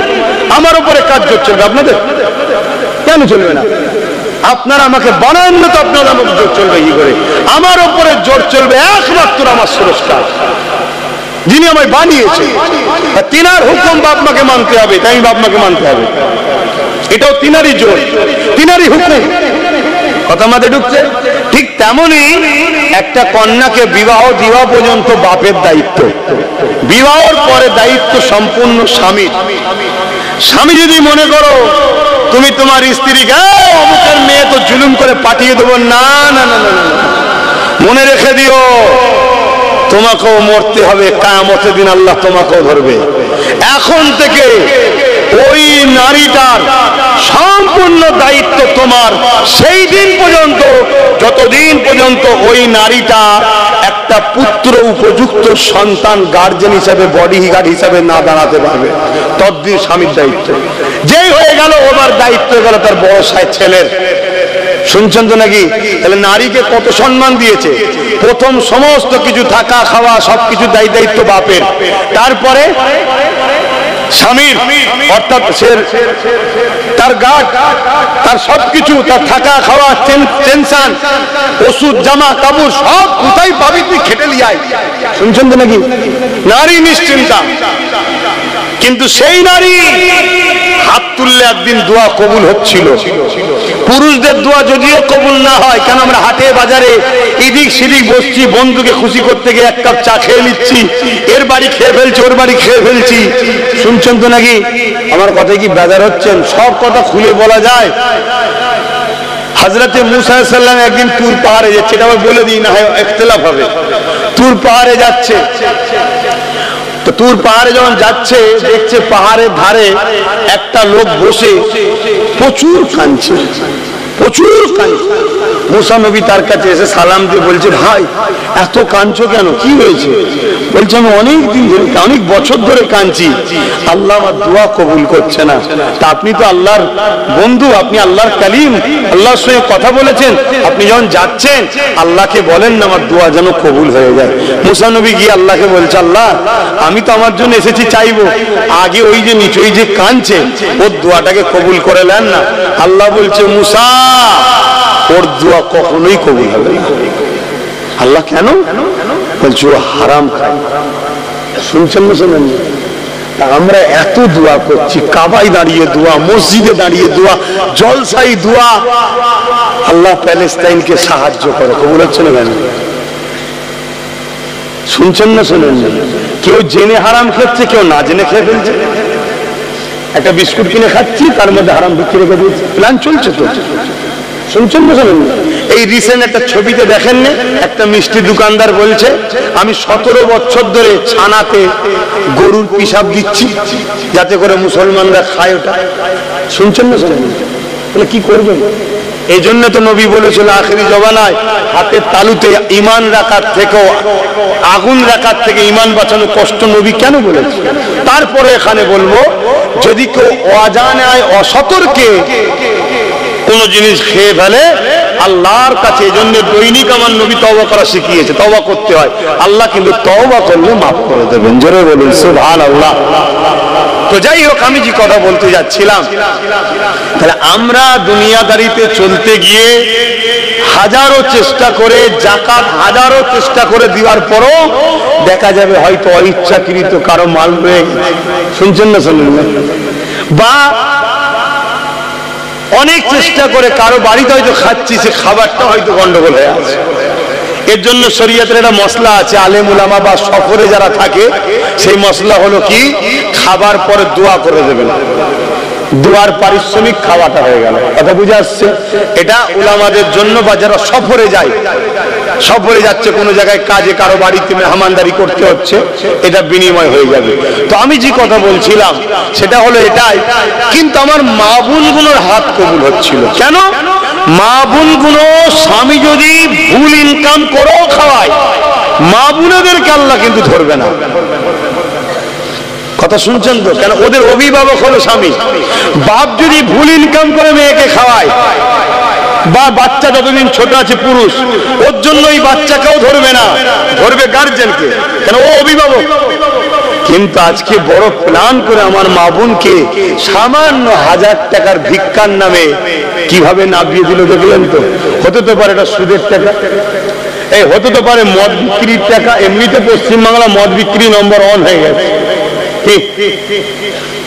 হতে তো পারে, মাফ করবেন একটা ভাষা বলছি কিন্তু বুঝাতে গেলে তো বলতে হবে, হতে তো পারে এই টাকাটা ওই পতিতালয়ের মেয়েদের দেহ বিক্রি করা টাকা, যেখানে লাইসেন্স দিয়ে রেখেছে সরকার, জানেন তো নাকি? কথা বলছে না, আমার অজ কি ভুলে গেল নাকি? আমি তো জানিনি বাপ, আর কিভাবে ওয়াজ করলে আপনারা খুশি হবেন। আমি তো আপনাদের খুশি করার জন্য এসিনি। আমি তো, যিনি আমাকে এখানে নিয়ে এসে বসিয়েছেন কে? আমার মুখ দিয়ে কথা বার করছে কে? অনেক সুন্দর চেহারা আছে, কানও শুনতে পায় না, মুখও বলতে পারে না, আছে না নাই? মুখ থাকলেই যে কথা বলবে এমনটা ব্যাপার নয়, আর আজ বলছি কালকেও যে বলতে পারবে এমনটা ব্যাপার নেই, খুলে বন্ধ করে দিতে পারে। যিনি আমার কথা চালাচ্ছেন, যিনি আমায় বলাচ্ছেন, তা আমাকে তো বলতে হবে তেনার জন্য নাকি গো? এতে যদি আপনারা কেউ কষ্ট পান, আমার কিছু করার আছে? ওই একটু গাল দিয়ে নেবেন, একটু গাল দিয়ে রাগ মিটিয়ে নেবেন। সেদিন কলকাতায় একটা মিটিং হলো, দেখলেন না ওয়াকফের বিরুদ্ধে? হ্যাঁ দেখেছেন, একটা মিটিং হলো। সেই মিটিং একজন দাড়িওয়ালা, এরকম দাড়ি, মাথায় টুপি দিয়ে আমার বাপ তুলে গাল দিচ্ছে, মা তুলে, দেখেছেন তো নাকি? হায় হায়, এরা আবার বলছে এক হতে হবে। হ্যাঁ এক হতে হবে, আমিও বলছি, কিন্তু মুনাফিকের সাথে নয়, মুমিনের সাথে। আর মুমিন চিনার নমুনা কি প্রথমে বলেছি, বলো জোরে বলো। যার রসুলের দিকে আদব ও প্রেম আছে, সে যে কোনো সিলসিলা হতে পারে, দেওবন্দি হয়েছে, তাবলীগ হয়েছে, ফুরফুরাওয়ালা হয়েছে, বেরেলি, আরে কারো কোনো জায়গায় উস্তাদ আছে, পড়াশোনা করছে। যদি তোমার সঙ্গে আমার জুজিয়াত মসলার লড়াই থাকতে পারে, আমাদের সঙ্গে অনেক সিলসিলা জুজিয়াত মসলার লড়াই আছে। আজানটা মসজিদের বাইরে দেবে না ভেতরে দেবে, ফাতিহা খাবার সামনে নিয়ে করবে না বাড়িতে ওখানে থাকবে এখানে করবে, এরকম জুজিয়াত কিছু লড়াই আমাদের মধ্যে আছে। এই লড়াইটা বড় লড়াই নয়, কিন্তু আকীদার লড়াই হলো হুজুরকে নিয়ে।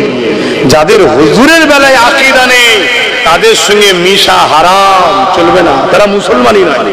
শুনছেন তো নাকি? আর জুজিয়াত মাসলা লড়াই হয়েছে, ও তুমি তোমার শায়েখকে মানগে যাও, তুমি তোমার আমিরকে মানগে যাও, তুমি তোমার পীরকে মানগে যাও, আমি জমানার মুজাদ্দেদকে মানি। কিন্তু মসজিদ এখন আমাদের সবার, মাদ্রাসা সবার। আসো আমরা সংগঠিত হই, একতা হওয়ার দরকার আছে না নাই? কিন্তু কাদের সাথে? যাদের আকীদা নবী মরে গেছে তার সাথে একতা হবে। যাদের আকীদা কিয়ামতের দিন নবীও ভাল ভাল করে চেয়ে থাকবে, তাদের সঙ্গে একতা হবে। তাহলে আল্লাহ সাহায্য পাবেন? আল্লাহ তো মেরে ফেলবে আরো। হ্যাঁ একতা হব, হ্যাঁ জুজিয়াত মসলা আমি দাঁড়িয়ে সালাম দিই, কেউ বসে দেয়, দাঁড়ানোটা কি ফরজ, ওয়াজিব, সুন্নতে মুআক্কাদা না? এটা প্রেমের ব্যাপার, আমার ভালো লাগে দিই, ওর ভালো লাগে না বসে দেয়। এ নিয়ে তো আমাদের ঝগড়া করা উচিত নয়। আমাদের ঝগড়া আকীদা যার সঙ্গে সমস্যা, আর আকীদা মুহাম্মদ রাসূলের সঙ্গে প্রেম ও আদবের সাথে গাঁট বাঁধার নাম ঈমান। জোরে বলুন সুবহানাল্লাহ। তো অস্ত করেই যাচ্ছি, নামাজ হবে তো, সংক্ষেপ করি নাকি? অনেক সময় হয়ে গেছে, আসেন আর কথা বেরিয়ে লাভ নেই, একটু সালাম দিয়ে নি। ইয়া নবী সালাম। এই ছেলেটা কি কি করছো? এক হাতে মোবাইলের হাত কোথায় তো? কি সমস্যা? আল্লাহ বদমাশি করছো? আমার কথায় কেউ কষ্ট পাচ্ছেন না তো বাপ? আমি কি আমার স্বার্থে চিল্লাচ্ছি? আমি তো আমার আল্লাহ ও রসুলের জন্য চিল্লাচ্ছি, আপনাদেরকে বাঁচাবার চেষ্টা করছি। এবারে বাঁচবেন কি বাঁচবেন না ওটা আমার হাতে ক্ষমতা নেই। বাঁচাবার মালিক আল্লাহ। তবে আল্লাহ বলেছেন যে বাঁচতে চায় আমি তাকে বাঁচাবো। এখানে বাঁচা বলে দুনিয়ায় বেঁচে থাকার নাম বলছি না। আরে মরতে তো হবেই রে বাবা। চোর মরে না মরে না, ডাকাত মরে না মরে না, নেতা মন্ত্রী মরে না মরে না, হুজুর মরে না মরে না, মানে ইন্তেকালের কথা বলছি। মৃত্যু তো হবেই, কিন্তু মৃত্যুটা কিরকম হবে? কুকুর ছাগলও তো মরে, তাই তো নাকি? তা মানুষ যদি ওইভাবে মরে, ওই মরণটা কি ভালো? বিশেষ মতো ইসলামের উপরে থেকে জোতের সাথে আল্লাহ যেন মরণ দেয়, বল আল্লাহুম্মা আমিন। কি হচ্ছে আজকে সমাজে, এটাকে সামনে রেখে তাই আমি আপনাদেরকে গুটি কত কথা বললাম। আসেন, আমার নূর নবী, দয়ার নবী, হায়াতুল নবী, শাফাআতুল নবী, মেরাজ ওয়ালা নবী, সব কিছু জাননেওয়ালা নবী। জোরে বলুন সুবহানাল্লাহ। মানেন তো নাকি? হ্যাঁ, কেউ বলবে রাসূল লেখাপড়া জানে না, অক্ষর জ্ঞান জানে না, তার সাথে এক হবো? সম্ভব নয় ভাই।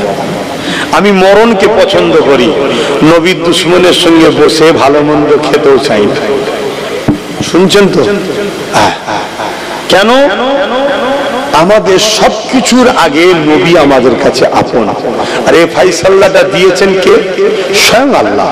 আল্লাহ কোরআনে বলছেন, কুল ইন কুনতুম তুহিব্বুনাল্লাহ ফাত্তাবিউনি ইহবিবকুমুল্লাহ ওয়া ইয়াগফির লাকুম যুনুবাকুম আল্লাহু গফুরুর রহিম। হাবিব, আপনি বলে দিন, যারা আল্লাহকে ভালোবাসে এরা যদি সত্যবাদী হয়, আগে যেন আপনার ইত্তেবা করে, আপনাকে অনুসরণ করে।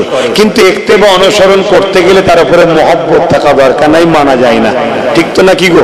তা ফাত্তাবিউনির মধ্যেই ভালোবাসা লুকিয়ে আছে।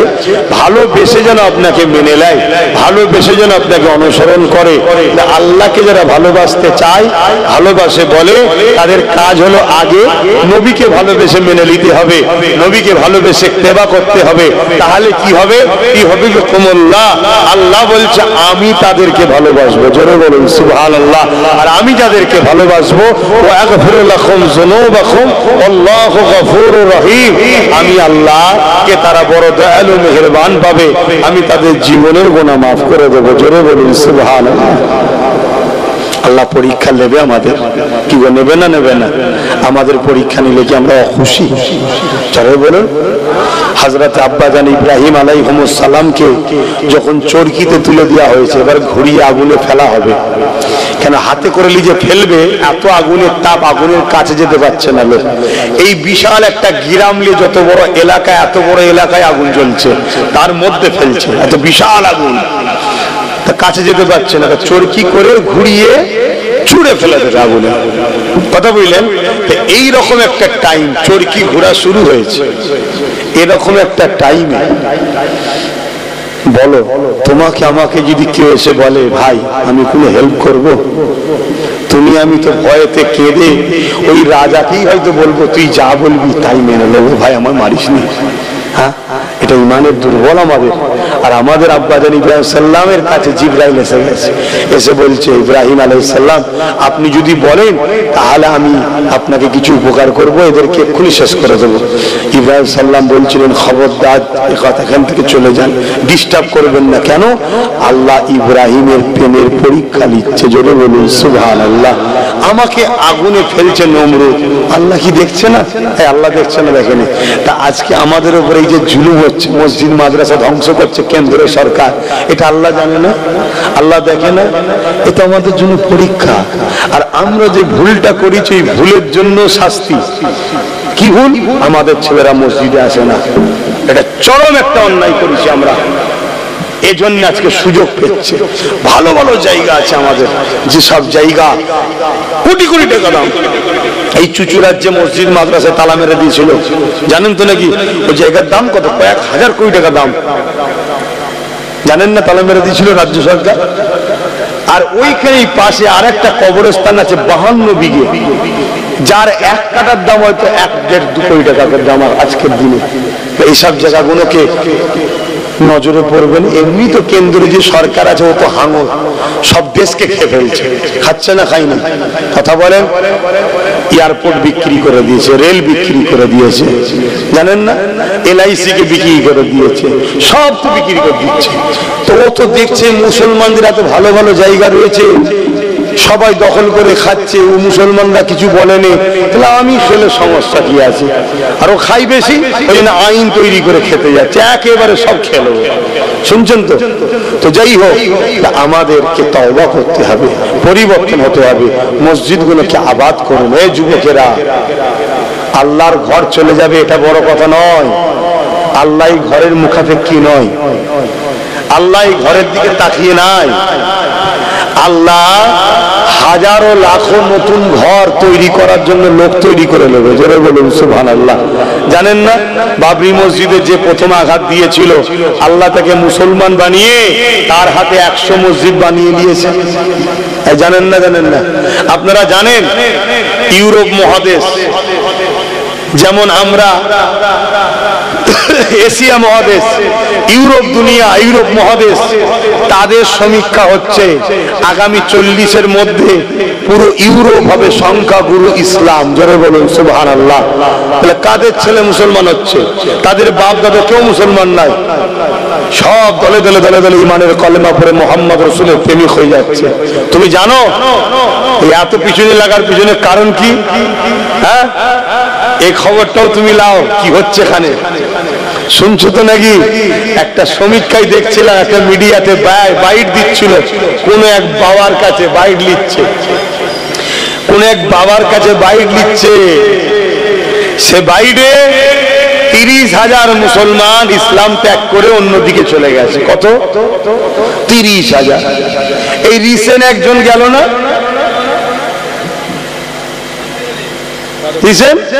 গেল তো নাকি? এরকম কত ভূত সাজানো আছে, এরা মাঝে মাঝে বেরোবে আর শুধু বলবে ইসলাম ছেড়ে দিলাম। এই যার কথা বলছেন, এর আগে আরো 25 বার বলেছে ইসলাম ছেড়ে দিলাম। কবার গেছিস আর কবার এসছিস? তা বলুন ভাই, পুরো পৃথিবীর লোক যদি ইসলাম ছেড়ে দেয়, আমার আল্লাহ রসুলের অসুবিধা আছে? কোন অসুবিধা নেই তো, যা যেখানে মন যাচ্ছে জানা বাবা। কিন্তু মনে রাখবি, মনে রাখবি, সৃষ্টিকর্তা যেদিন হিসাব নেবে সেদিন জবাবটা দিতে হবে, ঠিক তো নাকি? 30,000 লোক ইসলাম ছেড়ে নাকি চলে গেছে, সমীক্ষা বলছে। কেমন লোক গেছে জানেন না? ওই যে একটা লোক বললো কোরআনে নাকি 26টা আয়াত ভুল আছে, সুপ্রিম কোর্টে কেস করেছিল, কি রেজবি যেন, জানেন তো নাকি? এই রকম সব 2 নম্বর গুলো, ওগুলো থাকাই কি আর না থাকাই কি। যেমন আমার বাংলায় কয়েকটা জালিম গুন্ডা মুসলমান আছে না, কথা বলছে না তো, দুনিয়ার বেঈমান নেতার জন্য মুসলমানদের কেস দেয়, মুসলমানদের খুন করে, মুসলমানদের ঘর ভাঙে, মুসলমানদের উপর জুলুম করে, জানেন তো নাকি?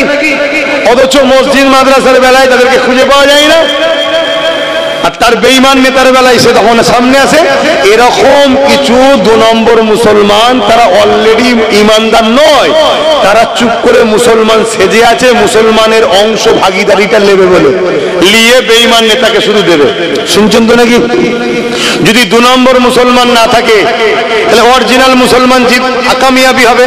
নওশাদের মধ্যে যদি আরো 40-50টা কামিয়াবি হয় এই বাংলায় মুসলমান অরিজিনাল, তাহলে এই মুসলমানদের সমস্যা দূর হবে না? হবে না?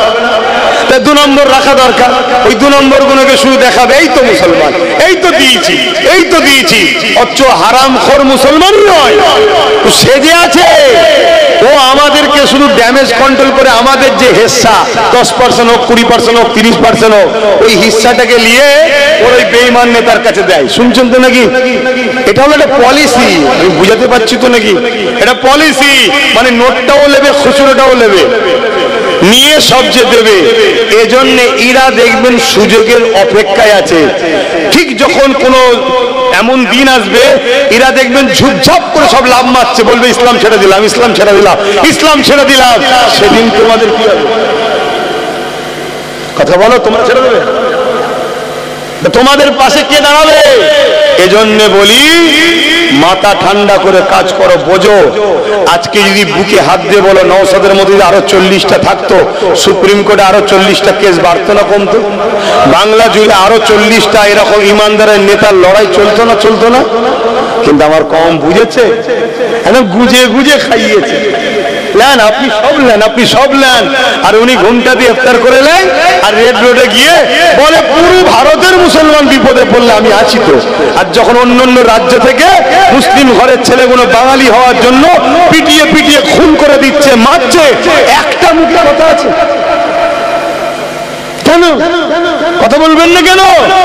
হারে বুঝছেন না, বোঝেন না? যদি বোঝেন শুধরে যান, না আল্লাহ বুঝিয়ে দেবে। এবারে অনেক বুঝিয়েছি, এখন যদি না শুধরান এবারে ওই আল্লাহ বুঝাওয়া শুরু হয়েছে। আমি গত 1 বছর 5 মাস হলো আগে বলেছিলাম একটা কথা, আপনারা শুনেছেন কি জানি না, যে একটা দিন আসছে আগামী 3 বছরের মধ্যে তোমাদের চোখ দিয়ে পানি নয় রক্ত বেরোবে। শুনেছিলেন এ কথা? আমি অনেক অজে বলেছিলাম, শুনেছেন কি কেউ? যদি কেউ শুনে থাকেন একটু হাত তুলে সাক্ষী দেন। শুনেছেন তো? আপনারা 1 বছর 5 মাস চলছে আর 1 বছর 7 মাস আছে। দেখুন আব্বাস সিদ্দিকীর কথা মেলে কি?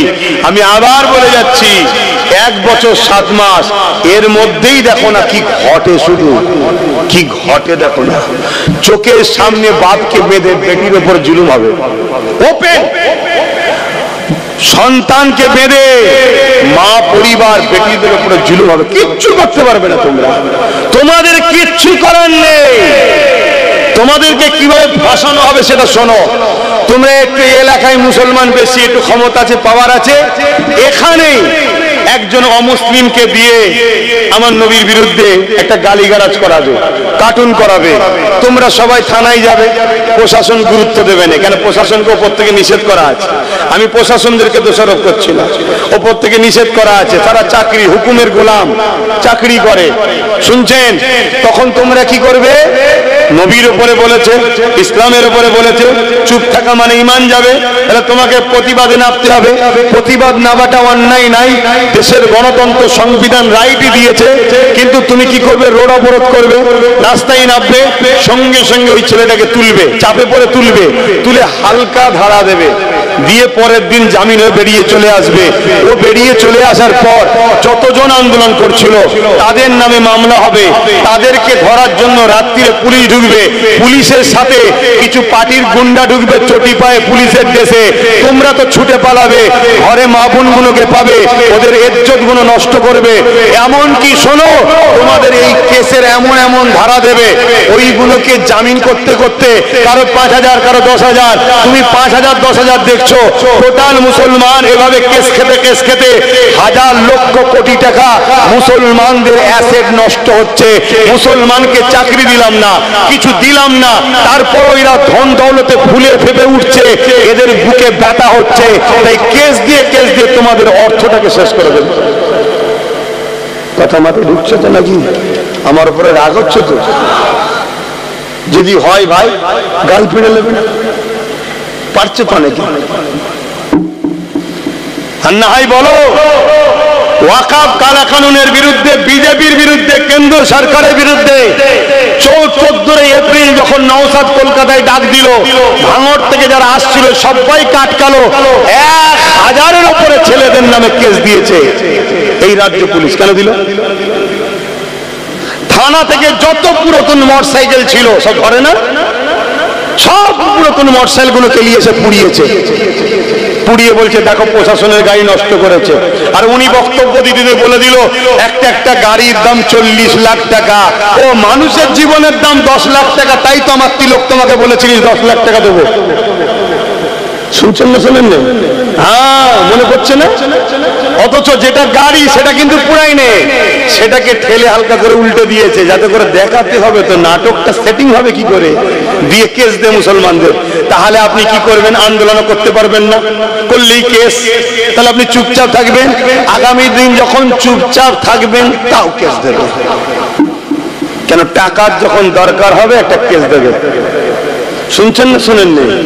কিচ্ছু নয়, কোথায় সেই ওই পাড়ায় কিছু একটা কেউ চুরি করেছে, তোমার পাড়ায় 100 জনের নামে কেস হয়ে যাবে। তাহলে এসব থেকে বাঁচার উপায় কি বলো? এসব থেকে বাঁচার উপায় কি? রাজ ক্ষমতা দরকার। যদি রাজ ক্ষমতা যদি দরকার না হতো তাহলে আমার রাসূল মক্কা শরীফ থেকে মদিনা শরীফে গিয়ে কেন মদিনায় রাষ্ট্র কায়েম করলো? নবী উম্মতকে তো শিক্ষা দিল যে রাষ্ট্রের ক্ষমতার প্রয়োজন আছে, তাই নবী রাজ ক্ষমতা তৈরি করলেন, 10 বছর রাষ্ট্র চালানো শিখালেন। তাই তোমাদেরকেও বলে যাচ্ছি, একজন পীর সাহেব, পীরজাদা, মৌলানা, ঘরের সন্তান যাই মনে করো, রাজ ক্ষমতা দরকার। ওর হাতে ক্ষমতা তো তোমার ছেলের কি লাভ? ওর হাতে ক্ষমতা তো তোমার কি লাভ? তোমার ক্ষমতা কই? শুনছেন না শোনেননি? তুমি যতই মনে করো ঘোমটা দিয়ে আসছে, ইফতার করছে, আমাদের না না না না, ইসলামের চরম দুশমন। যেমন কেন্দ্র সরকার ইসলামের চরম দুশমন, রাজ্যে যে সরকার বসে আছে ইসলামের চরম একটা দুশমন। আমি চ্যালেঞ্জের সাথে বলছি, না হয় মাদ্রাসা শিক্ষাকে মিটাবার জন্য শিক্ষকগুলোকে বন্ধ করে দিল। এবং শুনে রেখে দাও, মাদ্রাসা বোর্ডের 2024-এর সিলেবাসকে তোলো, সেখান থেকে দেখো কোরআনের অপশনটাই তুলে দিয়েছে, অর্থাৎ কোরআনকে বন্ধ করে দিয়েছে রাজ্য সরকার। কিন্তু আমার জাত বুঝবে, আমার কম বুঝবে। যদিও নিরীহ লোকগুলো বোঝে, আবার এই গভর্নমেন্ট একদল ভাড়াটিয়া হুজুর নামাবে, বক্তা নামাবে, মৌলী সাহেব নামাবে, তারা নেবে কি বলবে? বাবা ইজি কুজি করতে যেও না, বিজেপি চলে আসবে। ভয় দেখাচ্ছে, ভয় দেখাচ্ছে। শুনছেন না শোনেননি? কিন্তু সরকারও বুঝতে পেরে গেছে মৌলী সাহেবদের কথার মুসলমানরা লিখছে না, তাই কি করছে জানেন? প্ল্যান মাফিক নিজের দল থেকেই পূর্ব মেদিনীপুরেরটাকে তাড়িয়ে দিয়েছে। তুই চলে যা, ওখানে গিয়ে দিন রাত মোল্লাদেরকে গাল দে, জিহাদি বল, মেরে তাড়িয়ে দেবো, এমন করে বুলডোজার চালাবো, এই করবো। তুই ভয় দেখা মুসলমানকে, ভয় দেখাচ্ছে না, যাতে করে মুসলমান আমার কোলে থাকে। শুনছেন তো নাকি? আমি প্রথমেই বলেছিলাম, এই জন্য ভয় আল্লাহকে করতে হবে, অন্য কাউকে করলে হবে না। আচ্ছা বলেন তো ভাই, ফাইসাল্লাহ কার হাতে? আমার হাতে, আপনার হাতে না আল্লাহর হাতে? তাহলে আল্লাহর হাতে যখন ফাইসাল্লাহ, তাহলে আপনি হকটা ছেড়ে দিয়ে এক জালিমকে ভয় করে আরেক জালিমের কোলে উঠবেন? এটা কি মন? এটা কি ঈমান? এরপরও আমি আপনাকে বলে যাব, এরপরও আমি আপনাকে বলবো কি, আমি তো বলছি না যে ওকে পুরো তাড়িয়ে দে। আমি কি বলেছিলাম? আমি বলেছিলাম একটা পায়ালে, অর্থাৎ জব্দ করে রাখ। এই যে দেখছেন না বসেছিলাম, দেখুন 4টে পায়া, 3টে যদি রাজ্য সরকারের থাকতো আর একটা যদি আমাদের থাকতো, তাহলে এই গদিতে বসে আমরা যা বলবো না শুনলে পাটা খুলে নেবো। সরকার পড়ে যাবে না? যাবে না? কথা মাথায় ঢুকছে না? ঢোকে না? ধরুন আমাদের 50, 60, 70, 80টা রয়েছে, বাকিটা রয়েছে, টাচআপ করলাম, সরকার তৈরি হলো, যা বলবো শুনবি, আর নাই 60-70টা বার করে নেবো। সরকার পড়বে না? পড়বে না? তাহলে নিজেদের হাতে পাওয়ারের দরকার আছে না? না। আমাদেরকে আল্লাহ যা ক্ষমতা দিয়েছে 110টা রাখতে পারি আমরা হাতে, কিন্তু বুঝবে? আর যদিও বোঝে, ওই আমাদের মুসলিম পাড়ায় 2-4টে করে গুন্ডা আছে, আছে না? নাই? এই গুন্ডা আছে, এই গুন্ডা কোনো কোটি কোটি টাকা পায়, গুন্ডাগিরি করে। শুনছেন তো নাকি? গুন্ডাও জব্দ হয়ে যাবে যদি আপনারা এক হতে পারেন। এক যদি হতে পারেন, একবার ঘিরবেন, একবার ঘিরবেন, খাবার খানা টানা করিয়ে ভালো মতো করে খাইয়ে দেবেন। শুনছেন তো নাকি? সব শয়তান ঠান্ডা হয়ে যাবে। আমার কথা বুঝছেন না? বোঝেন না? যদি আজ হাত গুটিয়ে বসে থাকেন যে কি করব, কালকে আরো ভয়ানক দিন আসছে, কালকে আরো ভয়ানক দিন আসছে। আমার তো ভয় হচ্ছে, একটা ভয় আমার দিলের মধ্যে বারবার কুড়ে কুড়ে খাচ্ছে। আমি তো কোনো জায়গায় বলিনি, বলবো আজকে। আমার তো ভয় হচ্ছে যে ইচ্ছা করে পশ্চিম বাংলায় দাঙ্গা লাগানো হচ্ছে যাতে করে রাষ্ট্রপতি শাসন হয়, আর রাষ্ট্রপতি শাসন হলেই তুমি যতই চেষ্টা করো ক্ষমতায় কিন্তু ওরা চলে আসবে। কথা মাথায় ঢুকছে না? ঢোকে না? তাহলে একটা সেটিং থাকে, যেমন দিল্লিতে সেটিং ছিল জানেন না? কংগ্রেসকে কোনোভাবে তোলা যাচ্ছিল না, কি করে নামাবো, কি করে নামাবো। লাস্টে একটা সেকুলার মুখকে দিয়ে কেজরিওয়াল, তাকে দিয়ে প্রথম কংগ্রেসটাকে শেষ করলো। 10 বছরের ডিউটি ছিল, বেরিয়ে যা।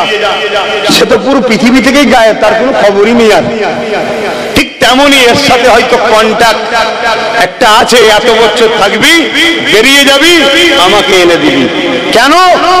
কোনোভাবে হলো এর আগে যা ছিল, আমি তাকে ভালো বলবো না, কিন্তু যাই হোক দাঙ্গা ধর্ম বিভাজনটা কিন্তু করতে দেয়নি, জুলুম করেছে, আমি অস্বীকার করবো না, করেছে। ও তোমাদের মতো আমি লোক নয়, অন্যায় অন্যায় বলতে হবে, কিন্তু এটা তো করতে দেয়নি। অতএব তাকে সরাতে গেলে পলিসি হিসাবে একটা ঘুমটাওয়ালা লিয়াই একে নিয়ে এসে বসিয়ে দিয়েছে, এবারে কন্ট্যাক্ট হয়ে গেছে, যে কোনো ভাবে একটা অশান্তি লাগিয়ে রাষ্ট্রপতি শাসন করে দে, দিয়ে আমরা চলে আসি। তাহলে তখন কি হবে তোমার আমার? তাহলে আব্বাস সিদ্দিকী যে 21-এ বলেছিল, এখন বলুন আমি কি অন্যায় করেছিলাম? একটু আওয়াজ দিয়ে বলবেন, অন্যায় করেছিলাম কি? আমি আমার ভাইটাকে 42 দিন জেল খাটালাম আমার জন্যই তো। আমি আমার ভাইটার মাথায় হাজার হাজার কেস চেপে আছে, আমার ভাইটাকে মারলো গাড়িতে, জানেন না, তার হাত ভাঙলো, কাঁচ ভাঙলো, হাত রক্তাক্ত হয়ে গেল, কত রকম মিথ্যা মিথ্যা ইলজাম, জুলুম, অত্যাচার, আজও তাকে গাল খেতে হচ্ছে, সব আব্বাস সিদ্দিকীর জন্য হলো। তাকে আমি বুঝালাম যে দেখ, আমি তো জলসায় নেমে গেছি, পীর মুরিদি করছি, জলসা করছি, এখন আমি যদি কোনো জায়গায় নেতা হয়ে দাঁড়াতে যাই, এটা মানাই না, কেন রাজনীতি মানুষের জন্য হয়, ঠিক না বেটি? এখানে হিন্দু গরিব হোক, যেই হোক, সবাইকে দেখতে হবে। আমি পাচ্ছি না, তুই যা, আমি তোকে সাপোর্ট করব। আমি তো মনে করি আল্লাহর রহমত যে রাজি হয়ে গেছিল, তাও তো বলতে পারতো না না আমি ওখানে নেই। একটা এমএলএ টাকা কত? মাস গেলে 1 লাখ টাকা। অহংকার নয়, আল্লাহ এমনও দিন দেয়, একদিনে 1 লাখ টাকা দেয়। আপনাদের আবার হিংসা হয়ে গেল না তো? কেউ তো বলেও তো ফ্যাসাদ বলবে, দেখেছিস কত টাকা? আরে আল্লাহ দিচ্ছে তো, আপনার ব্যথা হচ্ছে কেন? এবার আমি নিয়ে নিজে সব খাচ্ছি না কি করছি সেটা আল্লাহ জানে, যে দিচ্ছে সে জানে। কথা মাথায় ঢুকছে না? ঢুকে নেই? ও তো পারতো আমার পাশে বসে গদি দিয়ে বসে থাকতে পারতো, তো ও তো জলসা করতে পারতো। তাহলে আপনাদের তো ভাবা দরকার যে ও যখন আমাদের হয়ে কথা বলছে, ঠিক আছে, বাকি জায়গায় না হয় অন্য কারো কথা ভাববো, যেখানে যেখানে নবী বংশের আওলাদ আছে তাকে আমি সাপোর্ট করবো, এটা দরকার ছিল না? ছিল না? ভুল হয়েছে না হয়নি? আগামী দিন এই ভুলটা করবেন না। মাথায় থাকবে তো কথাগুলো নাকি? না বিরিয়ানি ফিরিয়ানি পেয়ে ভুলে যাবেন, 500 টাকা পেয়ে ভুলে যাবেন না তো? যাক, অনেক কষ্ট দিয়ে ফেললাম, কে কে মনে রাগ করলেন জানি না। যদি কারো রাগ হয়, ওই 3 জনের মতো তো বেরিয়ে যেতে পারতেন। কাউকে আমি কি জোর করে রেখেছি? কি গো, আসেন একটু সালাম দিয়ে লিয়া নবী সালাম ইয়া রাসূল ইয়া হাবিব সালাম সালাম।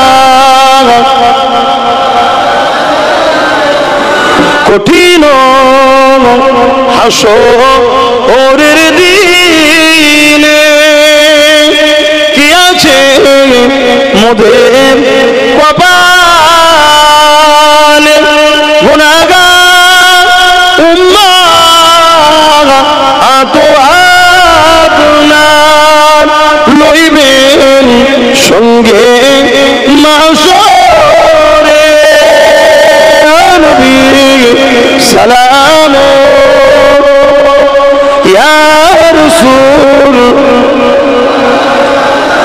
ইয়া হাবিব সালাম সালাম। সকলে গায়ে বসুন, বালাগাল উলা বিকামালিহি।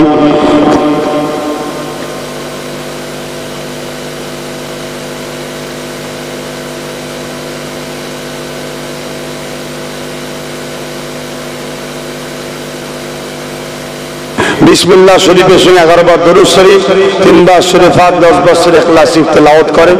এখনই দোয়া চাওয়া হবে। আর একটুখানি ছেলেরা যাচ্ছে, একটু ছেলেরা যাচ্ছে, আজান এখনো দেন না।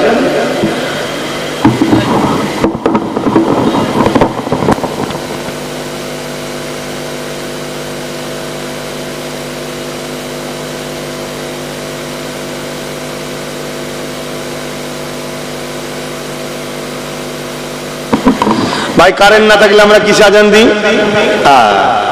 অনেকে সমালোচনা করে, আবার খবরদার, মুক্তাদায় হাল বুঝতে হয়। আপনারা তেলাওয়াত করুন, ছেলেরা যাচ্ছে, যার যা খুশি একটু মাহফিলে শরীক হবেন। রাগ করলেন নাকি? তাহলে একটু পকেটে হাত দেন, যার যা খুশি একটু দান করুন। মাহফিলটা তো আমার নয় রে বাবা, মাহফিলটা তো হুজুরের। আমাকে নিয়ে এসেছেন, আমি অন্যায়ের বিরুদ্ধে ন্যায়ের পক্ষে কথা বললাম। নিবার হয় নেবেন, না নিবার হয় না নেবেন। মনে রাখবেন, আমি আল্লাহ নবী সাহাবাদিগণকে বললেন, বাবারা